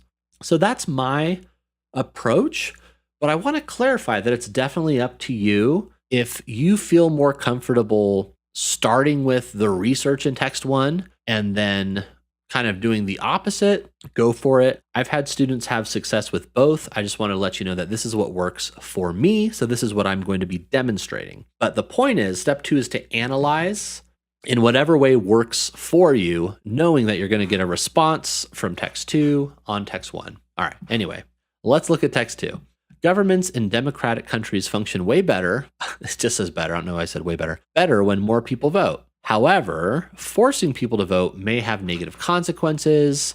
Sing and Roy studied what happens when a country requires its citizens to vote. They found that when people feel forced to vote, they tend to spend less time looking for information about their choices when voting. As a result, votes from these voters may not reflect their actual preferences. Okay. And what I like to do is I like to give myself an idea of the main idea of whatever the responders feel is going on with the subject matter. And in this case, definitely put it in your own words if that helps you. I like to put it in my own words. I'm going to say that they think forced voting, not best reflection. So we know that it's not the best reflection of, their actual preferences, but that note's good enough for me. And honestly, I probably wouldn't even write it down. I know some students prefer to write things down. This is just sort of what I'm thinking in my head. All right, so that's the persona that I'm getting into as I read text 1. And I know that I'm going to respond to research. So text 1, public policy researcher Anthony Fowler studied the history of elections in Australia, a country that requires citizens to vote. Fowler argues that requiring citizens to vote leads to significant increase in voters who would otherwise not have the time or motivation to vote. So we've got more or less an increase in voters. Thus, election results in countries that require citizens to vote better reflect the preferences of the country as a whole. Better reflect the preferences. So the argument here is that we get an increase in voters, specifically those who wouldn't have the time or the motivation. But then remember, I'm thinking forced voting is not the best reflection. So step 3, P, is to predict an answer. Basically, how would I respond? I would say something like, no. And it's good to start with like either a yes or a no. Do you agree or disagree? No, not best reflection. And I could get into the details, but let's see what this does for me first. If I need to get into the details, I will. But for now, no, not best reflection is my prediction. And then step 4, E, is to eliminate answers that don't match your prediction. So let's do that. A, only countries of certain population size should implement mandatory voting. That does not line up. B, people are forced to vote are likely to become politically engaged in other ways. Nope. C, requiring to vote does not necessarily lead to the election outcomes that better represent the preferences of the country as a whole. Yep, that's no, not best reflection. And then D, countries that require voting must also make the process easier. No. So I didn't need the details. I just wrote my prediction and it does match choice C. So that is the CAPE strategy for cross-text connections. Now that you've seen me do it, I want you to pause the video and try this one on your own using the strategy I just talked about. If you don't have a preference one way or the other, why don't you also try doing what I do, where you read the responder's text first.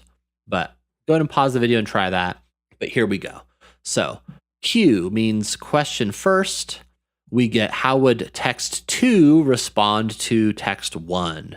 Specifically, the overall argument. So basically, my responder is text 2. So I'm going to start with text 2. Let's move on to A, analyze.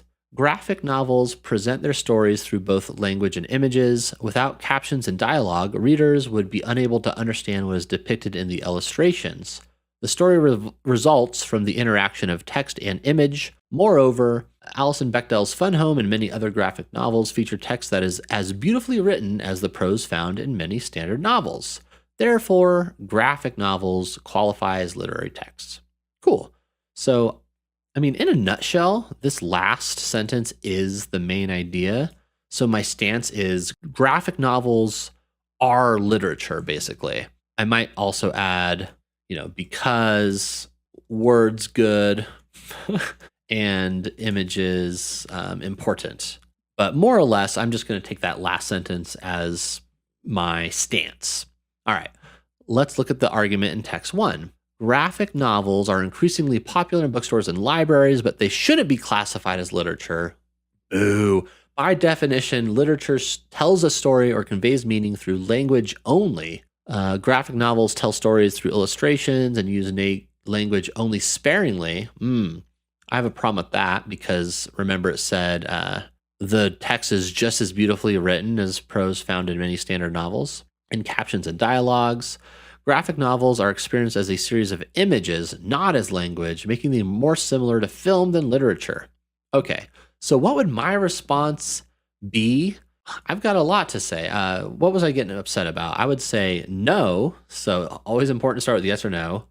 No. I guess the main argument was that it's more like film because the images are more important. I would say no. The words are good and important, right? Okay, so that's my response, aka my prediction.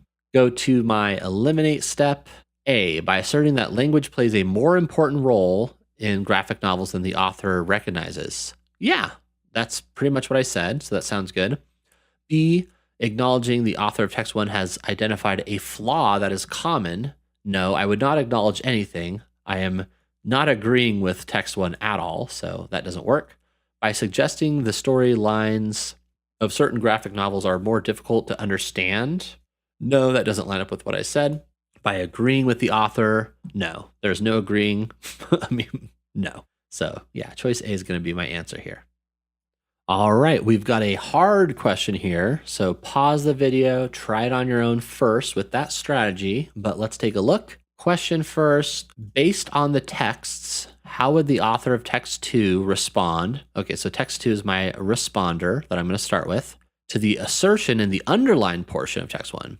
So here, they're actually giving me an underlined portion to focus on, which I think actually makes these easier, which is nice. This is rated hard, so hopefully that's going to sort of clarify things for me. Anyway, let's get into my persona by reading text 2. I know you can't see choice D right now, but don't worry, we're not at that step yet. Text 2, the potential for enhanced toxicity of nanohybrids relative to the toxicity of constituent nanomaterials has drawn deserved attention.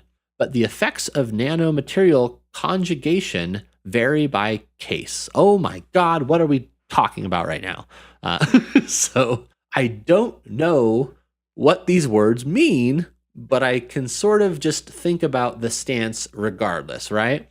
So the main idea here is that the effects, because it says but, the effects of nanomaterial conjugation vary by case. I don't know what this is, so I'm just going to call it NC. It varies by case. So this is where you might actually want to note something. So I'm going to say NC based on individual case, just so I don't forget what's going on, right? For instance, now it's going to give me an example. It was recently shown that nanohybrid of silicon dioxide and zinc oxide preserved the desired optical transparency of this while mitigating the potential damage to DNA. All right, that I have no idea what it's talking about. Maybe I'll look more in detail later, but I still think the main idea here is that NC is based on individual case, and it varies, right? It varies. We might have to come back to this, but let's find out. Now I'm going to look at the underlined portion, and I'm actually going to try to just look at the underlined portion, which would be not only a time saver, but a brain saver, because I only have so much brain space for all this scientific jargon. Conjugation may alter constituents' physiochemical properties such that innocuous nanomaterials form a nanohybrid that is anything but. The language there, not great, but if you know what innocuous means, that's helpful. Innocuous is basically like harmless. Form a nanohybrid that is anything but innocuous. So basically it's saying conjugation, and remember conjugation is my NC. So this is saying NC, well, I should probably use this guy. NC may cause problems. Problems being you have something innocuous, something harmless that becomes not harmless. So definitely if you're not as comfortable with the vocabulary here, it's going to be kind of tough, but that's what I'm getting. All right. So what would my response to this be? My response would be, don't worry, man. It varies on an individual case. It may cause problems in this example, but it actually just depends on a case-by-case basis, right? So to be clear, I don't know what these words mean. I have no idea what's going on, but I do know that I think NC varies, and this text one seems to be concerned about NC causing problems. So that's really all I'm focusing on, okay? All right, let's try and eliminate, and I'll scroll down so that we can see all the answer choices now, keeping in mind that my prediction is, oh, I didn't write a prediction. Well, actually, no. My prediction is basically my stance. Like, don't worry about it because it varies. By concurring that the risk should be evaluated, but emphasizing that the risk is more than offset. Okay, no. I want to not concur. I don't want to agree. I want to say it depends on the situation. B, by arguing that the situation may not be representative, but conceding that the effects of nanomaterial conjugation are harder to predict than researchers had expected. No, that doesn't line up with what I just said. By denying that the circumstances described in text one is likely to occur, but acknowledging that many aspects of NC are still poorly understood, that doesn't line up with what I'm saying either. So I'm going to get rid of C. Really hoping that D works, because otherwise I'm going to have to rethink my life. By agreeing that the possibility described in text one is a cause for concern, but pointing out that NC does not inevitably produce that result. Okay, thank goodness. So this does line up. Again, there's a lot of language here. Understanding vocabulary is so important, not just in words and context, but also throughout the exam, because you need to understand, like, at a base level what's being said.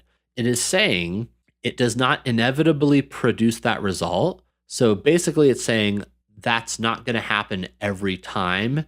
It is a case-by-case basis. Agreeing that it's cause for concern, yeah, may cause problems, sure, But my main point is, remember, don't worry though, because it varies depending on case. So choice D does line up with my prediction, and that is my answer. All right, here's another hard one for you to try on your own first. So give it a go, pause the video, do your thing, but here we go. Based on the texts, both Skykes in text 1 and the scholars in text 2 would most likely agree with which statement? Oh my goodness. So I wanted to bring this question to your attention because it does not necessarily line up with what we've been seeing. Normally, we have some sort of response from one text to the other. But in this case, it is straight up asking us how these guys are similar. What would they most likely agree with? Okay. So my approach here, when I get to step 2 to analyze, I am now just concerned with understanding the main idea of each text. And as I understand that main idea, what sort of crossover is there? What similarities do we see between the two texts, right? Easy enough. So I might as well just start with text 1 since I do care about both. And the best thing I can do is just get a clear understanding of text 1's main idea.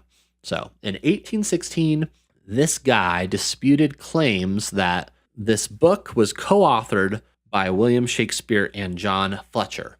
Skykes felt Fletcher's contributions to the play were obvious. Fletcher had a distinct style in his other plays, so much so that the lines with that style were considered sufficient evidence of Fletcher's authorship. But for the lines not deemed to be by Fletcher, Skykes felt their depiction of women indicated that their author was not Shakespeare, but Philip Massinger.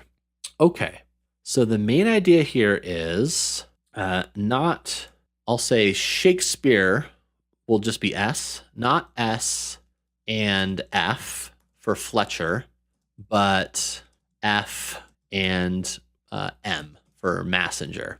That's the main idea here. We can get into the nitty gritty in a bit if we need to, but I just want to kind of give myself an idea of the main idea first. All right, text 2. Scholars have accepted that The Two Noble Kinsmen was co-authored by Shakespeare since the 1970s. It appears in all major one-volume editions of Shakespeare's complete works. Though scholars disagree about who wrote what exactly, it is generally held that on the basis of style, Shakespeare wrote all the first act and most of the last, while John Fletcher authored most of the 3 middle acts.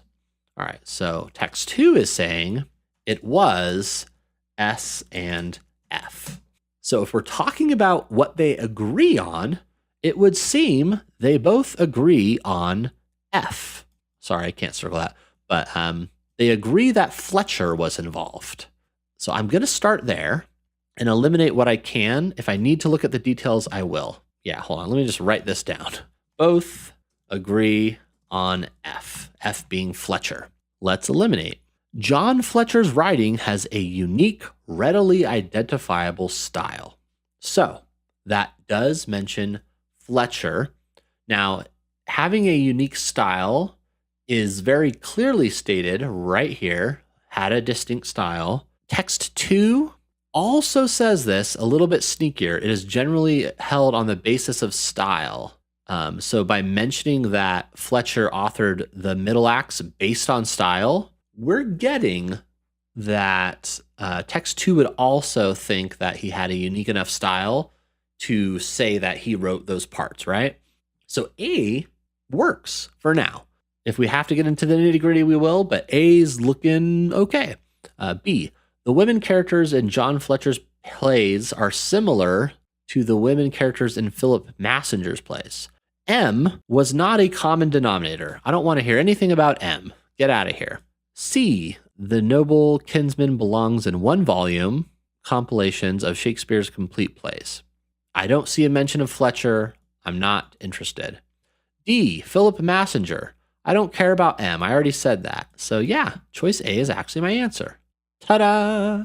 And by the way, this video is just scratching the surface of what I plan to cover in my upcoming reading comprehension course. Depending on when you're watching this video, you can use a link in the description to either join the waitlist. That will give you information about when the course is coming out, things like that. Or if the course has already come out, I'll put a link in the description to just give you more information on that course in general. Either way, clicking the link in the description is not going to cost anything. It's just going to either get you on that wait list or give you a little bit more information about the course. All right, back to our regularly scheduled programming. And these steps are going to look a little bit different depending on if you're dealing with function of the underlined portion versus structure of the overall text. Let's start with those underlined questions. A stands for analyze. So since the A is to analyze the passage, we are actually going to read the whole passage, and we're going to slow down a bit for the underlined portion. Researchers have found a nearly 164,000-year-old molar from a member of the archaic human species known as Denisovans in a cave in Laos, suggesting that Denisovans lived in a wider range of environments than indicated by earlier evidence. Before the discovery, Denisovans were thought to have lived only at high altitudes in relatively cold climates in what are now Russia and China, but the discovery of the tooth in Laos suggests that they may have lived in low altitudes in relatively warm climates in Southeast Asia as well. C stands for clarify, and I want to clarify what I think the function of the underlined portion is in my own words. And the way that I think about function is literally just what is it doing? So in context, we know that there's this discovery of a tooth, and it changes what researchers believe about these Denisovans, right? The underlined portion is telling us before the discovery. So it's telling us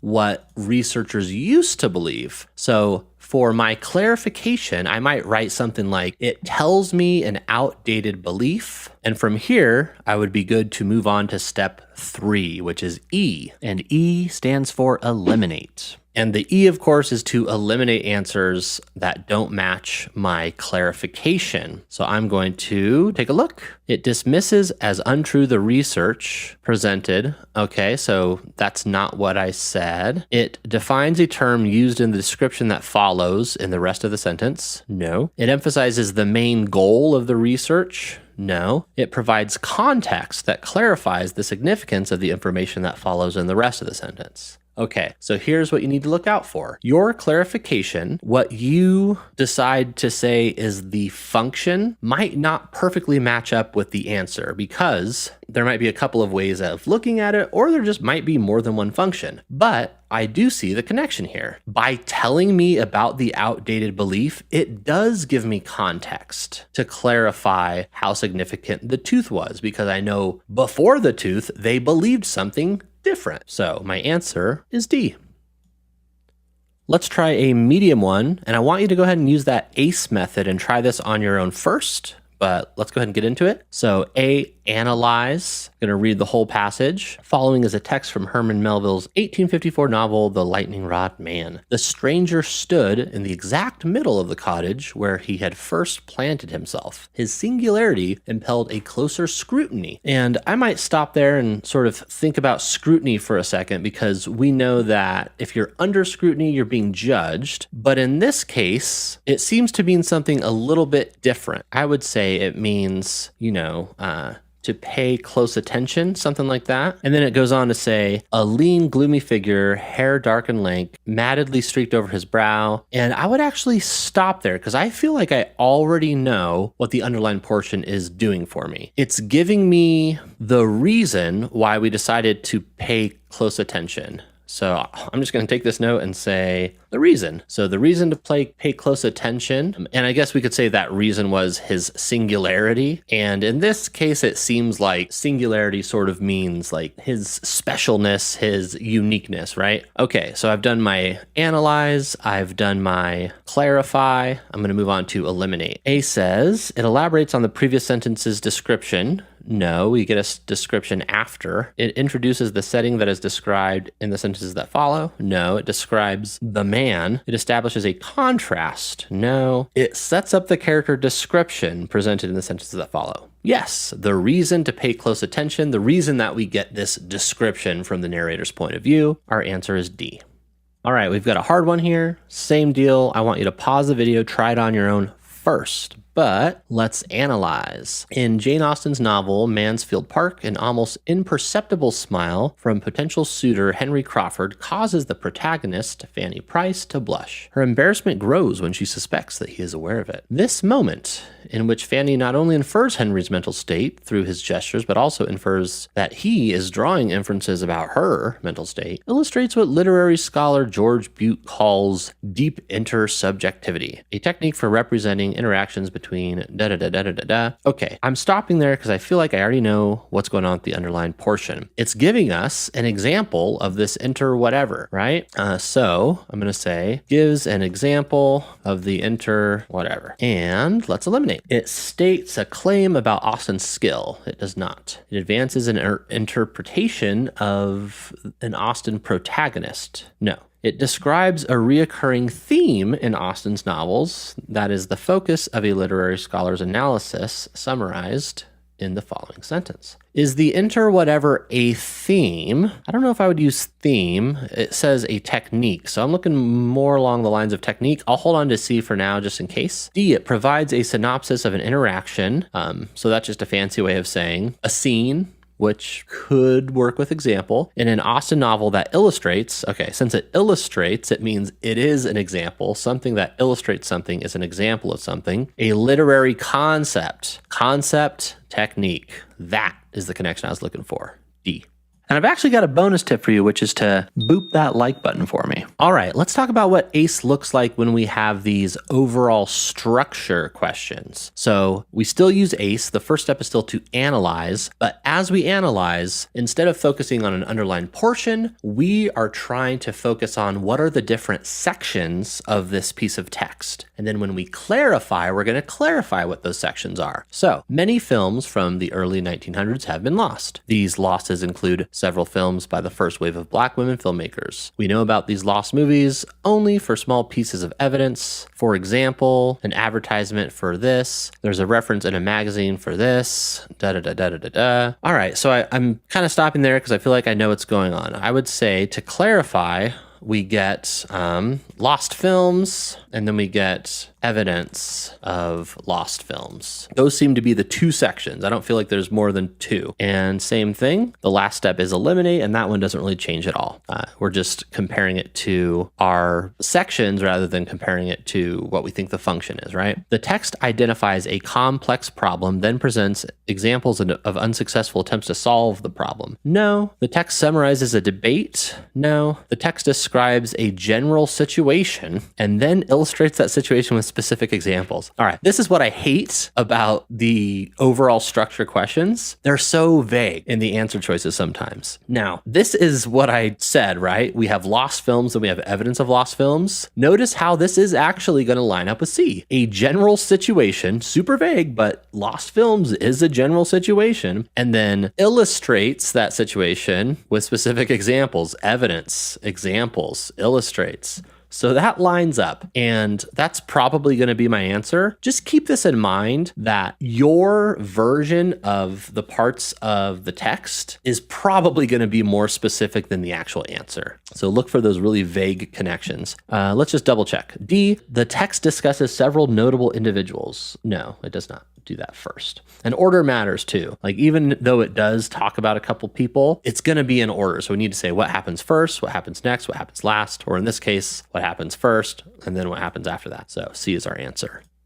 All right, let's try a medium one. Pause the video, try it on your own first. Many archaeologists assume that large-scale engineering projects in ancient societies required an elite class to plan and direct the necessary labor. All right, first section already. And you can definitely, start to clarify as you go, since we're looking for different sections. The first sentence is usually a pretty good candidate for the first section. And I'm getting belief of most, I'll say psi for scientists. However, recent discoveries such as this have complicated this picture. Using radiocarbon dating, a team concluded that Long Canal was most likely... Okay, so I don't care about the details here because what I'm seeing is two sections. There's a belief, and then we get recent discovery challenges that belief, basically. Those are the two sections that I'm noticing. All right, let's see if that works. It describes a common view among archaeologists, then discusses a recent finding that challenges that view. That's literally It's like almost exactly what I wrote. I would just choose A and move on. If you were not feeling as confident as I am, definitely, the safe move is to eliminate, but that is like almost a 1-for-1. That's my answer. All right, and here's a hard one. Try it on your own first, but let's go. Mathematician Claude Shannon is widely regarded as a foundational figure in information theory. All right, for that first sentence, I would say my first section is something like man is famous. Then we get his most important paper was this when he was employed at Bell Labs, utilized a concept called this information and a signal to determine the fastest rate. So this next bit here is basically saying like why he's famous. So why he is famous. Then Robert, one of his colleagues, said that this discovery and from it a whole communications. So that could kind of tie into why he's famous, but it seems like maybe a third section, maybe like reflection on why famous. So those would be, I guess, my 3 sections. And if it's a hard question, you might have 3 sections, or I might be wrong. There might only be 2. Let's find out. It presents a theoretical concept. Nope. We're looking for man is famous, right? It introduces a respected researcher. Yeah. Describes an aspect of his work, why he's famous, and suggests why the work is historically significant. Reflection on why famous. That seems pretty good. C, it names the company. No. D, it mentions a paper. No. So actually, I could get rid of A, C, and D really quickly because B is the only one that starts with man is famous. So ta-da, pretty cool stuff. Let me give you all 4 steps on an easy question here to model it for you, and then you can try some on your own. So I like to think of this as the CAPE strategy, and this CAPE strategy is going to be used on both central ideas and details, but also cross-text connections. And the Q means question because you're going to want to start with the question. The question being this main part of the question, right? So according to the text, what is one reason some archaeologists are interested in recovering scents from ancient artifacts? And part of the reason we're looking at the question first is to determine if we're dealing with central ideas or details. So if it's asking for one reason that some archaeologists are interested in recovering scents from ancient artifacts, that's a detail, right? So the question is either going to tell me if I'm looking for the main idea, or if it's a detail, it's going to tell me exactly what detail I'm looking for.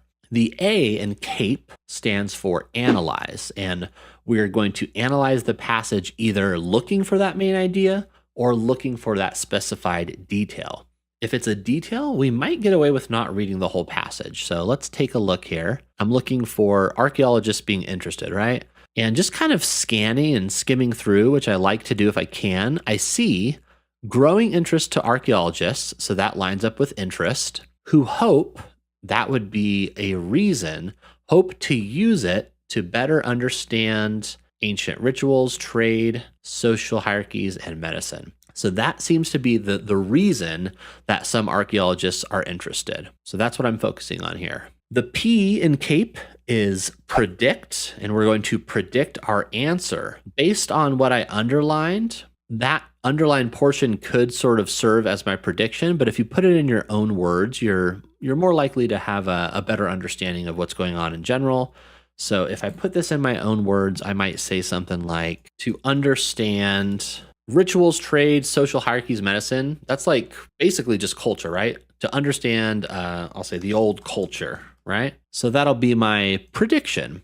And then the E in CAPE is eliminate. We're going to eliminate answers that do not match my prediction. So choice A, they are investigating whether people's sense has declined.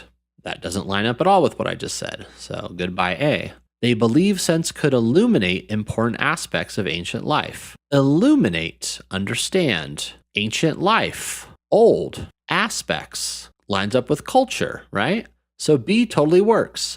It works so well that I would probably choose it and move on. But if you wanted to eliminate, we could see that they think sense would be enjoyable. No. They hope to develop new medicines. No.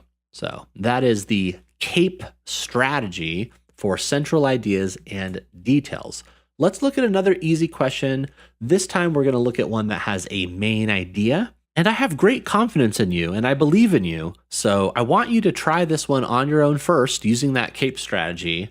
It is a little bit different because it's a main idea, but see if you can figure it out. pause the video, give it a go, but let me walk you through this. So Q, start with the question, tells us we're looking for the main idea. Where do main ideas live? Well, they tend to live either at the beginning or the end of paragraphs. Now that said, this is a pretty short paragraph. So I think I'm just going to read the whole thing, but let's pay attention to where we end up finding the main idea, and let's also pay attention to how I identify a main idea. NASA's Cassini probe has detected an unusual wobble in the rotation of Mimas, Saturn's smallest moon. Using a computer model to study Mima's gravitational interactions with Saturn and tidal forces, geophysicist Alyssa Rodin and colleagues have proposed that this wobble could be due to a liquid ocean moving beneath the moon's icy surface. The researchers believe other moons should be examined to see if they too might have oceans hidden beneath their surfaces. What I'm getting from this, the main idea that I'm getting is these guys found a wobble, and we get that the wobble is the focus from the first sentence, but then also they've proposed that the wobble is due to a liquid ocean. So this one, even though it's rated as easy, it's kind of unusual that the main idea is, at least for me, spread out a little bit. Now, you might be wondering why I'm not focusing on this last part. They believe other moons should be examined to see if they too might have oceans hidden beneath their surface. This is more like a call to action, or sort of a result of what they think they've discovered. It's not really the main idea of the text. It's just a suggestion that goes along with the main idea of the text, if that makes sense. So I've analyzed the passage. I've found my main idea. Now I'm going to predict the answer. And again, I'm going to kind of try to put it into my own words. I'm going to say they. I know who they are. It's like these science folks, right? They found a wobble slash liquid. And that's just simplifying things for me. So if I go to eliminate, these guys were the first to confirm that several moons contain hidden oceans. No, they didn't confirm anything. They found a wobble. They think it's a liquid ocean. So no. B, research has failed to identify signs that there's an ocean beneath the surface of Mimas. Nope, that doesn't line up. These guys created a new computer model that identifies moons with hidden oceans without needing to analyze the moon's rotation. Again, nope. Research has revealed that an oddity in the rotation of Mimas could be explained by an ocean hidden beneath its surface. Yes, the oddity is the wobble. So contextually, it does say unusual wobble. So the word unusual helps us there, but I remembered that it was unusual, and wobble is kind of an odd and fun word anyway. Could be explained by a hidden ocean, liquid ocean. So D lines up and we are good to go. All right, let's look at a medium question now. And I want you to pause the video and try that CAPE strategy on your own first. But here we go. Question says we're looking for main idea. We can also see that we're dealing with an excerpt from an 1849 story, and it's pretty short. So again, with main idea, you can try to find it in the beginning and the end. I usually just say read through the whole thing, because at the end of the day, they're really just not that long, right? During a pedestrian trip last summer through one or two of the river counties of New York, I found myself, as the day declined, somewhat embarrassed about the road I was pursuing. The land undulated very remarkably, and my path for the last hour had wound about and about so confusedly in its effort to keep in the valleys that I no longer knew in what direction lay the sweet village of B. Is that like a bad word or something? Where I had determined to stop for the night. Okay, so this is a little bit different. I should note that if you're dealing with fiction, the main idea is not necessarily going to be in the beginning or the end. It's also not going to be sort of like a cut and dry thing per se. It's more, you have to read the whole thing to get it a lot of the time. So for me, when I read that, if somebody asks me what happened, that's a good question to answer. What happened? What happened? This guy got lost is what I'm getting. And where am I getting that from? I found myself somewhat embarrassed about the road I was pursuing. It talks about how the land undulated very remarkably. My path wound about and about confusedly. And then the crux of it, I no longer knew in what direction lay the village of, I no longer knew where I was going, basically. So My prediction here is just like, guy got lost, pretty much is the main idea. All right. A, the narrator remembers a trip he took and admits to getting lost. All right, so that's going to be my answer. If it's that close to your prediction, go for it. Definitely, eliminate if you aren't feeling confident, but I just want to demonstrate if you have a good prediction, you can circle your answer or, not circle it. You can click your answer, you can move on, and you're good to go. Here's another medium one. Go ahead and try the CAPE strategy on your own first. Pause the video, but here we go. What does the text indicate about geological formation at Mistaken Point? Geological, all right, what does it indicate about this? So I know what I'm looking for. I know this is a detail. It also is really short, so if I have to read the whole thing, I don't care, but let's start reading and let's really focus on geological formation, Mistaken Point. Paleontologists searching for signs of ancient life have found many fossilized specimens of prehistoric human ancestors, including several from the Pleistocene era discovered in a geological formation in the Minatagawa Quarry in Japan. So I see geological formation, but it's not talking about the Mistaken Point. However, that's important. This is going to contrast with whatever we just saw. To study the emergence of the earliest multicellular organisms. So it's talking about in the first sentence how they found a lot of ancient life, but this is saying to find the earliest, researchers must turn elsewhere, such as the geological formation at Mistaken Point. Bingo. All right. So I would actually stop there because I think I have what I need. For me, it's indicating that the earliest life is at this point, right? So that's going to be my prediction. Let's get rid of some answers. It holds a great number of fossils, but from a smaller variety. Nope. It has provided evidence that the earliest species may have emerged before. Nope, because I want just earliest life is here, basically. It is widely considered by paleontologists to be the most valuable source about prehistoric life forms. Valuable? No, I'm looking for earliest. It contains specimens from an older time period than those found in the formation of the other quarry. This works. So it's not saying the earliest life is here exactly, but it is saying older than the other one that was mentioned before. That also totally lines up.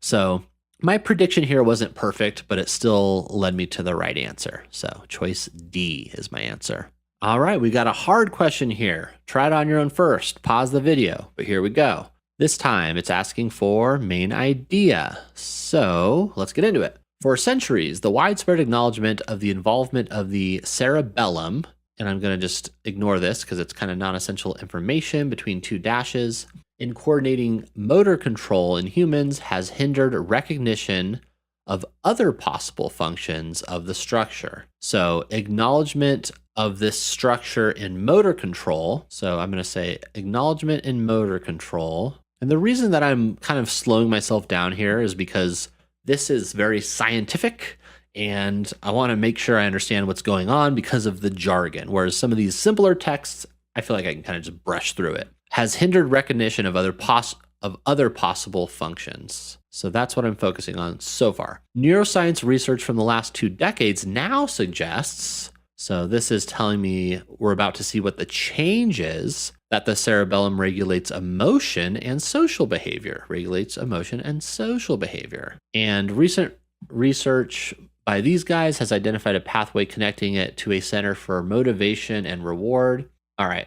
If we're focusing on main idea, I don't necessarily care about the details. So I'm getting details of emotional and social behavior, but then I'm also getting details about motivation and reward. The big idea for me is that they used to think it was just motor control. Now they think there's other stuff. Because again, it's main idea, right? So it should be pretty straightforward like that. So I'll say used to think just motor, now other stuff. And to be clear, you could definitely use your note-taking tool on Blue Book and write stuff like this down if it is helpful to you. That said, I know a lot of students, myself included, and yes, I am a lifelong student. I don't like to take notes. For me, it's a waste of time. I have no problem keeping this note in my head. So I'm writing it down so that you can see what I'm thinking. But to be clear, it's going to vary from student to student whether you actually should be writing these down. So it's up to you. Anyway, let's eliminate. The recent verification of the pathways between the VTA and cerebellum confirms cerebellum's long suspected role in motor coordination.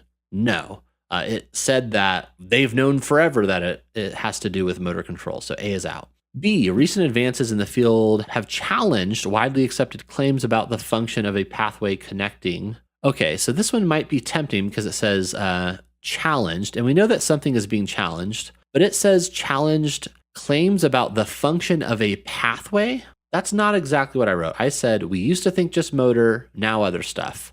Not really talking about a pathway per se. So I'm going to get rid of B. C, cerebellum has primarily been thought to regulate motor functioning. We used to think just motor. That works so far.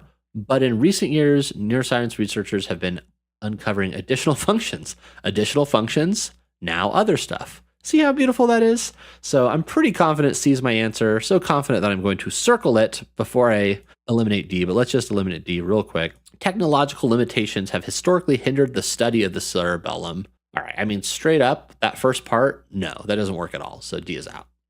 Let's look at another hard one here. Another hard one that has some fiction in it, right? So try to remember what we said about fiction in the last one. Pause the video, try the CAPE strategy on your own first, but here we go. Based on the text, how do people in the capital of Mexico most likely regard Dr. Malsafrido? That's a cool name. Okay, so this is actually a detailed question. So we want to know what people in the capital of Mexico think of this guy. What do they think of him? That's what I'm looking for. I'm going to notice that this is from 1914, so over 100 years ago. That might be handy to know. A lot of the time, words will be used in different ways than we're used to, so something to kind of look out for. But let's get into this. It is a saying in the capital of Mexico. So if it's a saying, I would say that is the people in the capital of Mexico, that Dr. Malsafrido carries more family secrets under his hat than any archbishop. Okay, so we want to know what they think of him. Right now, we know that there's a saying that he has a lot of family secrets. So far, that's our context. The doctor's hat is, appropriately enough, uncommonly capacious. So capacious, what the heck does that mean? When I think of capacious, I think of spacious. Basically, it's really big. It's a really big hat. But let's pretend like we don't know what that means. How can we sort of figure it out? Well, it goes on to say more about it. Rising very high and sinking so low that it seems to be supported by his ears and eyebrows. So we get the idea that this is a very big hat. And it has a furry look, as if it had been brushed the wrong way, which is perhaps what happens to it if it is ever brushed at all. All right. So far, we've got that this guy seems to have a lot of family secrets, and he has a really big hat. What did they think of him? I don't know if I know yet. Let's read the last sentence here. When the doctor takes it off, the family secrets do not fly out like a flock of parrots, but remain nicely bottled up beneath a dome of old and highly polished ivory. Whoa. Remain nicely bottled up. Okay, so this is kind of crazy, but what I'm getting from this is he has a lot of family secrets, but he's not letting them fly out. He's not telling secrets. So I'm going to infer, and this is a bit of an inference, just because I have to deal with the figurative language here, but I'm going to say something along the lines of he won't tell his secrets, something like that, right? All right, let's eliminate. Many have come to tolerate him despite his appearance. No. They may have talked a little bit of smack about his hat, but that wasn't really the main point, right? Few feel concerned that he will divulge their confidences. All right. So this one definitely requires knowing what divulge means, but divulge is to tell or to like give away, to say something that perhaps you shouldn't say. Their confidences would be secrets. I said he won't tell his secrets, but I guess it would be like family secrets. So this one definitely lines up. It's saying they don't think that he'll tell their secrets. So that's close for sure. Some dislike how freely he discusses his own family. No, it says that he doesn't discuss his family. And D, most would be unimpressed by him were it not for his professional expertise. That doesn't line up with it at all. So yeah, it's definitely going to be choice B. So the CAPE strategy did not let us down that time. Let's demonstrate this HIP strategy with an easy question. H stands for hypothesis, and we're going to be looking at the question stem here, the main part of the question stem, and there's either going to be a claim or a hypothesis or an assertion or some other synonym of hypothesis, right? Here it actually does say hypothesis, and we are looking for the language of either supporting the hypothesis, which is the case here, but then sometimes it's going to ask you to weaken the hypothesis, I think is the language that's used a lot of the time, right? So step 1, figure out if you're supporting or weakening. Step 2, I, is to inspect the passage for your hypothesis. And I use the word inspect rather than read because we don't necessarily need to read everything. We really just have to figure out what the hypothesis is. And lucky for us, that tends to be in the last couple of sentences. So I'm just sort of looking around this area with my eyeballs. Sorry, that's kind of a big area. I should say looking around this area with my eyeballs. Yep. And there I see Armijo hypothesizes that they can reduce the roasting time for solar roasted chilies by using more heliostats. I don't know what heliostats are, but I don't care because when I get to my last step, I'm just going to look for words that kind of match up with this. So reduce roasting time by using more heliostats. Cool. My last step, P, is to purge answers that don't support or weaken. And purge just means to eliminate, right? And I say support or weaken, but in this case, it's support. So let's get rid of any answers that don't support the idea that we can reduce roasting time by using more heliostats. A, the temperature inside the roasting drum is distributed more evenly when roasting green chilies with solar power than with propane. That doesn't say anything about heliostats. I'm going to get rid of it. Attempts to roast green chilies using 50 heliostats yields results in fewer than 6 minutes. That one mentions heliostats, so I might need a little bit of context. Fewer than 6 minutes. This is where I'm going to kind of go back to step 2, and I'm going to inspect the passage for additional context.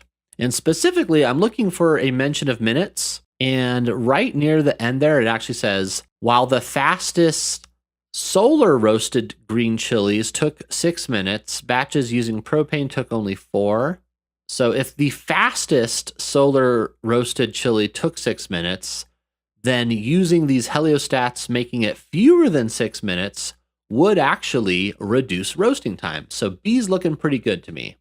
Choice C. These connoisseurs prefer the flavor. No, it's not talking about flavor. It also doesn't mention the heliostats.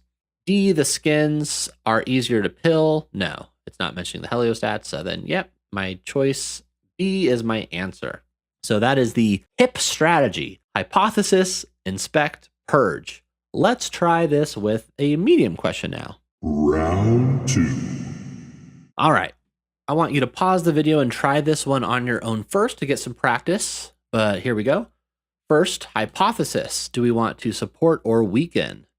And as you can see, this time, we're actually wanting to weaken the claim. So they're using the word claim. But again, it's basically the same thing as hypothesis, right?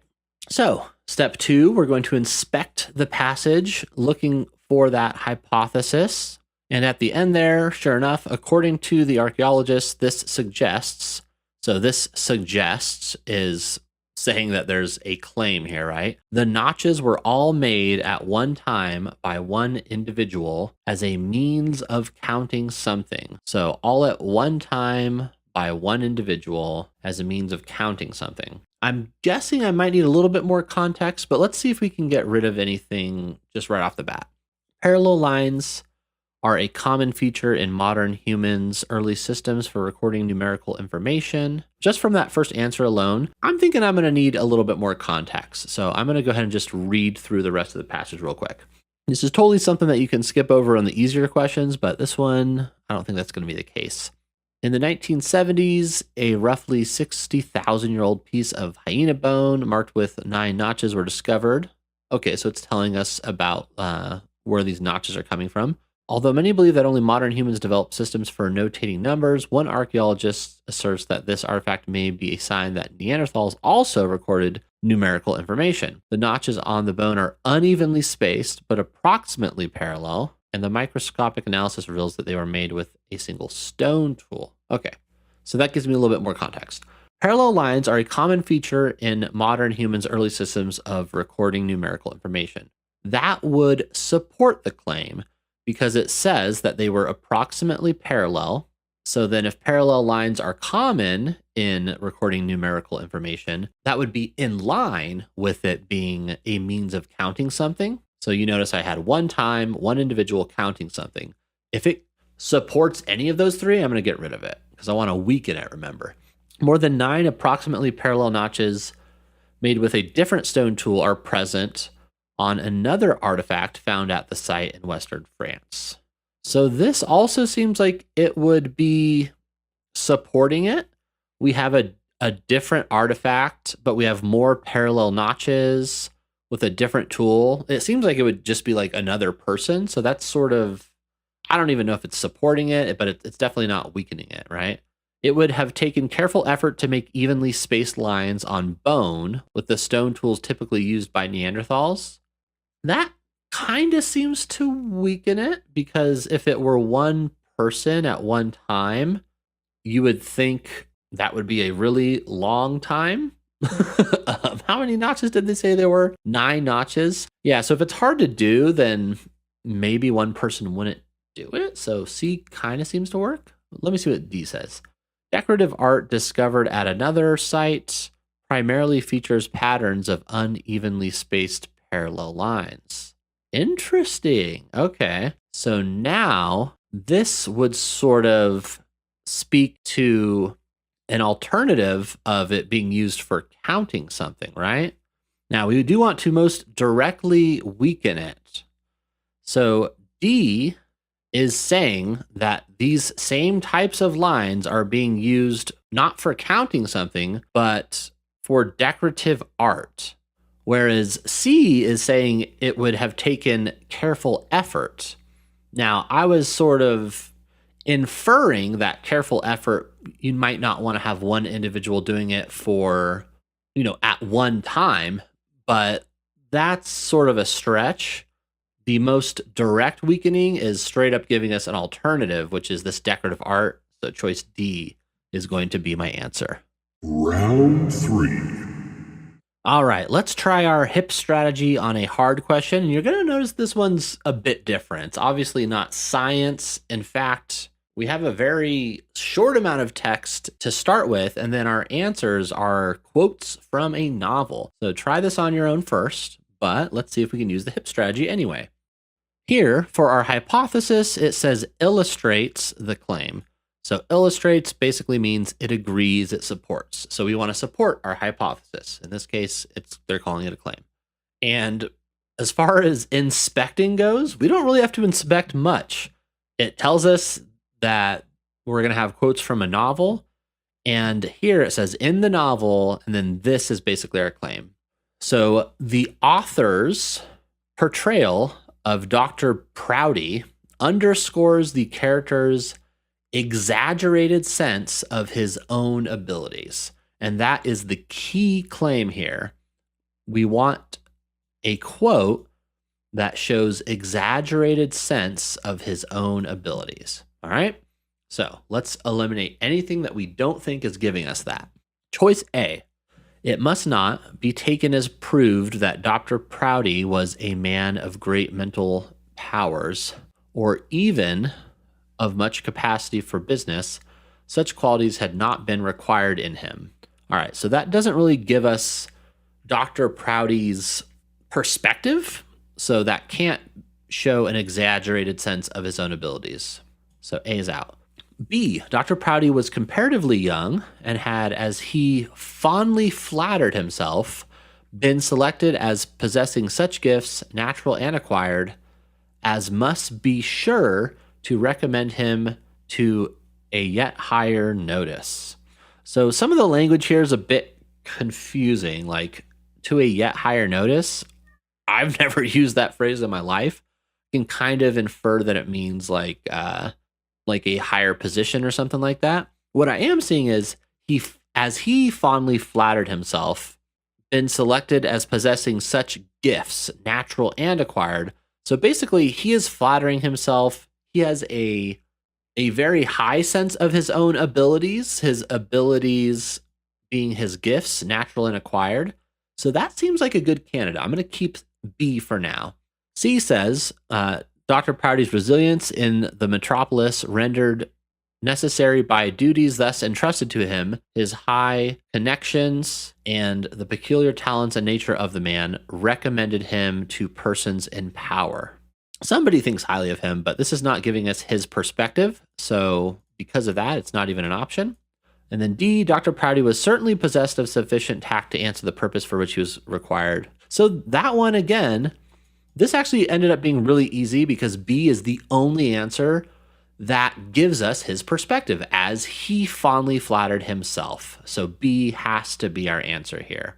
Step 1 is to figure out if you are supporting or weakening. And specifically, we're looking to see if we are supporting or weakening a claim, a hypothesis, an assertion. Different language will be used, but you get the picture. Now, this is actually a great example of when the question stem isn't quite as straightforward. It says, which choice most effectively uses data in the graph to complete the example? So all you have to remember is anytime it's asking you to complete the example, you're basically supporting the claim. So for this one, the claim would be several states saw rapid growth in the production of this resource. And again, we know we're supporting it because then it says, for example. So you're going to give an example of that claim that was just made. Step 2 is to express the claim in your own words. It goes without saying that you need to find the claim in order to express it in your own words, but I've already found my claim here. And the reason we put it in our own words is these types of questions will often have scientific language or other convoluted language that's kind of hard to wrap your head around. So if you can put it in your own words, it'll make it a lot easier for you to understand as we move on to the next step. Now, with this step, there's something that you may or may not need to do based on the question, which is to cherry pick the passage to clarify the claim. You can't put it in your own words unless you understand it. And I would definitely recommend skimming and finding the claim first because you can save time, but you might need to go back and read parts of the passage just to clarify what that claim is. And again, this is a really great example because it says several states saw rapid growth in the production of this resource. I don't know what this resource is, but I know it's going to be in the sentence right before this. So I go back to that last sentence and then I find out the resource is copper. So in my own words, I'm going to say many states saw copper growth. And this simple statement is going to be a lot easier for me to track when I move on to step 3, which is to eliminate answers that don't weaken or support the claim. In this case, like we said, we're trying to support the claim. So I'm going to eliminate answers that don't support the idea that many states saw copper growth. A says the rise of copper slowed from 1902 to 1909. So we only have one state and it's not talking about growth, it's the opposite, so A is out. B says Montana and Arizona produced more copper than Michigan did in 1909. This one mentions multiple states, but it's not talking about many states seeing growth, it's rather comparing two of them to Michigan, so that also doesn't work. C, fewer than 100 million pounds were produced in Arizona. Again, it's the opposite of what we're looking for, and it's only mentioning one state. And then D, which has to be my answer, copper production rose significantly from 1889 to 1909 for Arizona, Michigan, and Montana. We got everything we need. We see growth, we see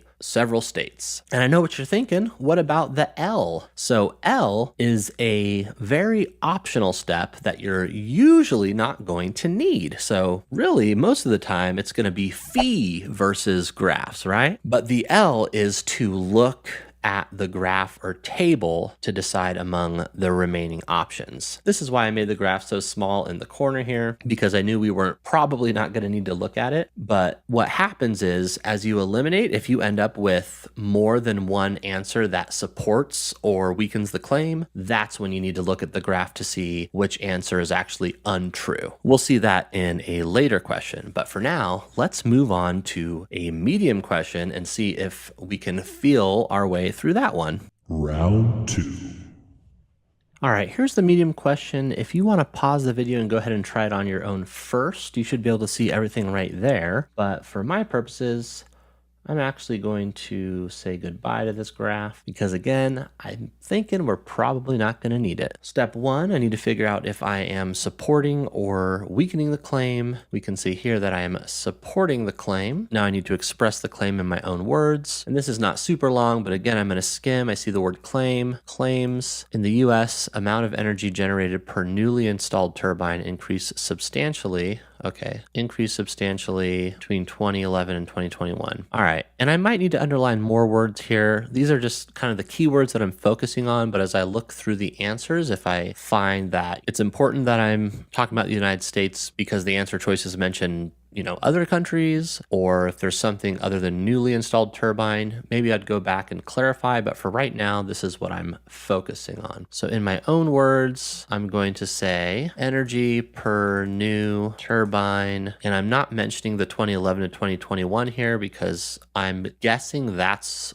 what's being covered, but you don't have to guess. Like, we don't want to look at the graph in detail, but if I pull it up, we can just quickly look at the X and Y axes. And indeed, we have 2011 to 2021, right? So we know we're good. Anyway, moving on to E, let's eliminate answers that do not support energy per new turbine increased. All right, A says the percentage of newly installed turbines with rotor diameters greater than 130 increased every year. So this is talking about turbines with specific diameters increasing between 2011 and 2021. That seems so weird compared to what I wrote that I'm going to investigate. And this is where you want to go back and start cherry picking, right? Because you realize that these rotor diameters might have something to do with the answer as well. So then if I go back, we have the larger a turbine's rotor diameter, the greater amount of energy. So now in my head, I'm thinking whenever I see larger turbine, it means more energy. Anyway, the percentage of newly installed turbines with rotor diameters greater than 130 meters increased every year between 2011 and 2021. So that seems like it could work because if we had these larger diameters, it should mean more energy. In 2011, nearly 80% of turbines installed had rotor diameters of less than 100 meters, whereas only a little more than 20% of turbines installed had rotor diameters of 100 to 115 meters. This one is only talking about 2011, so I can get rid of it. C, no turbines installed in 2011 had rotor diameters greater than 115 meters, whereas the majority of turbines installed in 2021 had rotor diameters greater than 130 meters. So that one could also work because we see the smaller diameters in 2011 compared to the larger ones in 2021, which again means more energy. And at this point, we know we're actually going to end up going to step 4 and look at the graph. So I'm going to actually pull it up right now and see if I could eliminate answer A or answer C. And again, at this point, we're just seeing if the claims are actually true according to the graph. So A is saying the percentage of newly installed turbines with rotor diameters greater than 130 increased every year between 2011 and 2021. Let's see if that's true.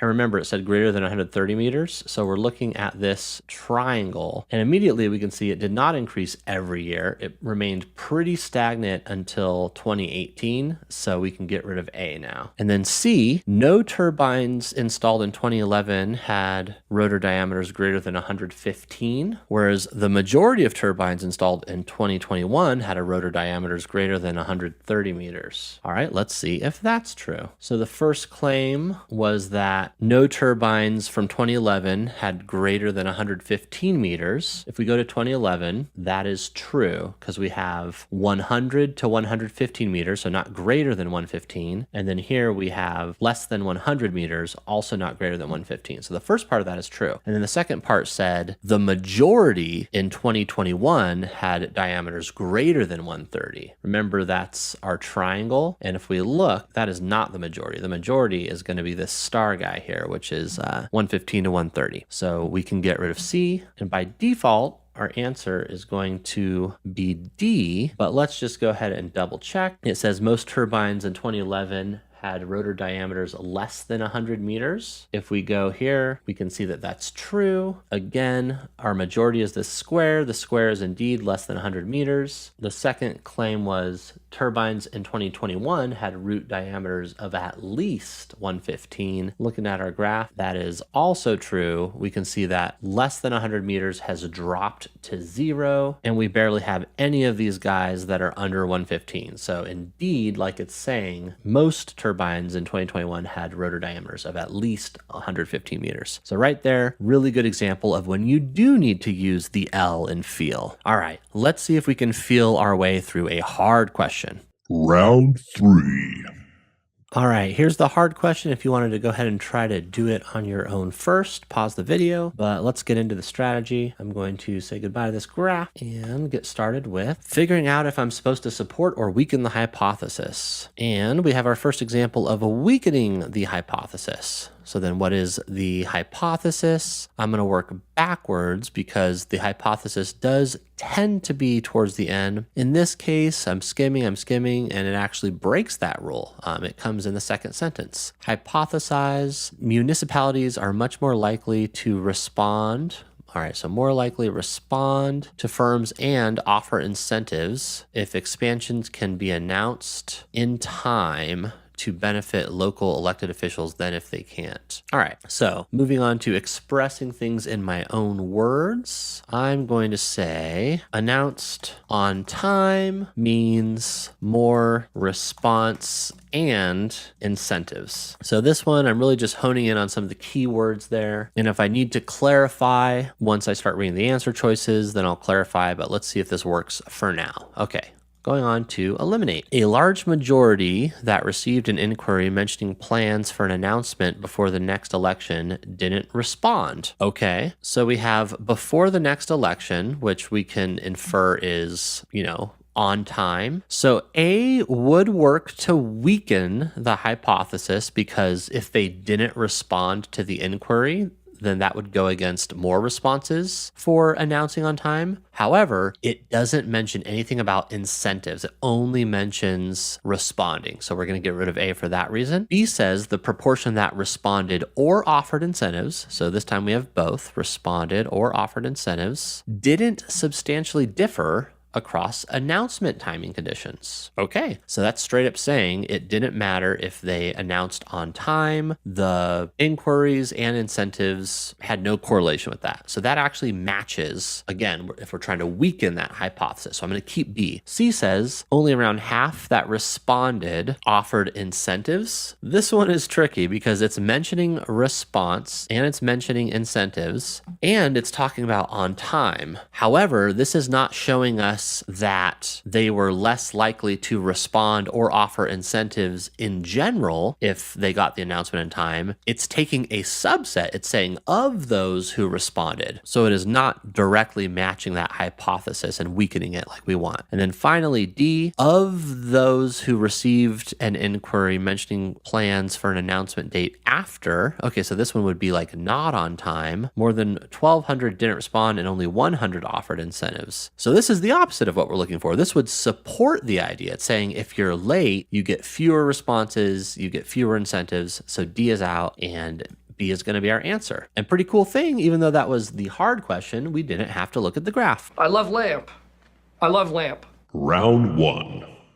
The L in lamp stands for last sentence. We're going to start with the last sentence of the paragraph. Here we have, hence, the pay-as-you-wish model may blank. So why did we just look at the last sentence? Because our next step is to assess the passage based on the sentence. And the reason I'm saying assess instead of read is a lot of these we don't need to read the whole passage, and I want to save you as much time as possible. So what am I looking for? I'm definitely looking for keywords like hence. Hence means therefore. It is a cause and effect transition word, which tells me the information that I need is probably going to be in the 1 or 2 sentences right before this, because it's saying, therefore, the pay-as-you-wish model may blank.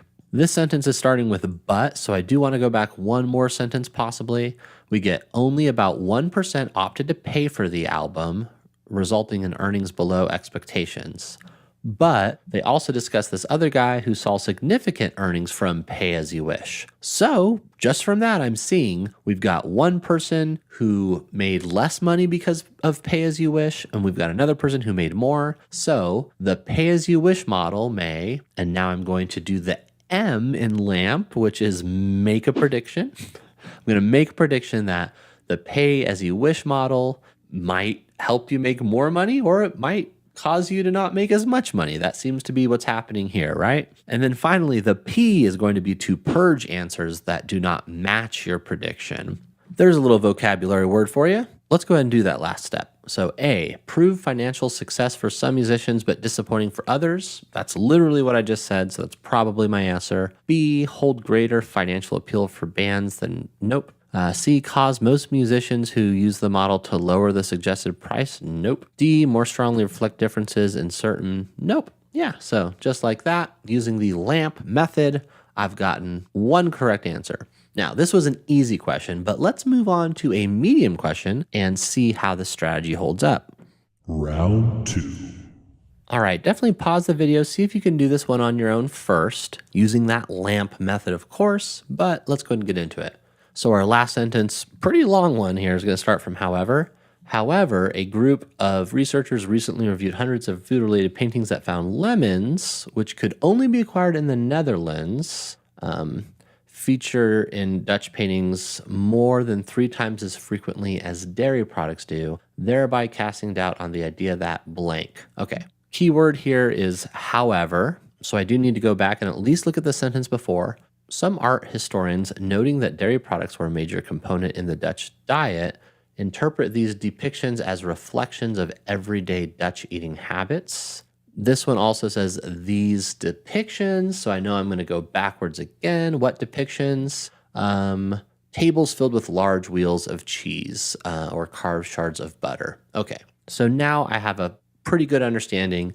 And for this one, I did end up reading the whole thing, but I knew what I was looking for the whole time, which is really helpful. I'm trying to figure out what idea we're going to cast doubt on. And what I've gathered is historians thought that these tables filled with large wheels of cheese were reflections of everyday eating habits, but we also see that there's a ton of lemons, which are not easy to get a hold of. So that doesn't make sense. So I think it casts doubt on the idea that this art actually depicted everyday Dutch eating habits. So that's what my prediction is. That's the M. Remember, make a prediction. Let's go ahead and purge answers that do not match that prediction. Dairy products were a more significant component than lemons. Nope. Food was more popular. Nope. Depictions of food should not be taken as realistic. Yes, that's exactly my prediction. And honestly, I would probably just circle this and be done with it. But if you weren't feeling confident, you definitely want to eliminate all your answers. Dutch painters may have depicted foods for symbolic reasons. No. So there you go. The LAMP method is still holding up. Let's see if it can hold up to a hard question. Round 3. All right, we've got a hard question here. Again, I encourage you to pause the video, see if the LAMP works for you. I'm going to see if it works for me. Last sentence. Therefore, for a rail to remain viable alternative to short-haul flights. Okay, right off the bat, I've got this word therefore, which means cause and effect. So I'm going to go backwards. However, the model suggests that as rail passenger volumes approach current capacity limits, long lead times emerge. All right, and this one starts with However, so I know I'm going to have to go backwards again. Planes travel faster than trains, but air travel typically requires 3 hours of lead time for security, baggage handling, and boarding that rail travel doesn't. So short haul routes take similar amounts of time by air and by rail. Okay, so I feel like I've got enough information here. Basically, it's saying if you're traveling a shorter distance, you end up spending just as much time by train because of all this lead time, they're calling it. But then it says as capacity limits increase, specifically for trains, you get these longer lead times. So for rail to remain viable, I'm going to say they need to do something about capacity limits. So they need to either have like bigger trains or more trains available. Something like that would be my prediction. Let's go and purge our answers. And yeah, we're eliminating, we're crossing out. I chose purge because I love LAMP. I wanted LAMP. All right. Rail systems should offer fewer long haul routes and airlines should offer more long haul routes. No, that's not going to help with capacity limits. And also we're focusing on rail. We're focusing on the trains, right? We don't care about the airlines. Rail systems may need to schedule additional trains for these routes. Yeah, that could totally work. It says may need. And I like the language here because if it said they need to, that would be way too confident. But by saying may need to, we're making a little inference here. And this is an inference question. C, security baggage handling and boarding procedures may need to be implemented for rail. No, that would make it even worse. D, passengers who travel by rail will need to accept that lead times will be similar. No, it's not on the passengers. We're trying to see what rail systems can do to remain viable. We can't just assume that passengers are going to change their minds. So we got our answer B. If you guys are interested in more math related hacks, let me know in the comments. And if you want some free practice materials, go ahead and use the link in the description.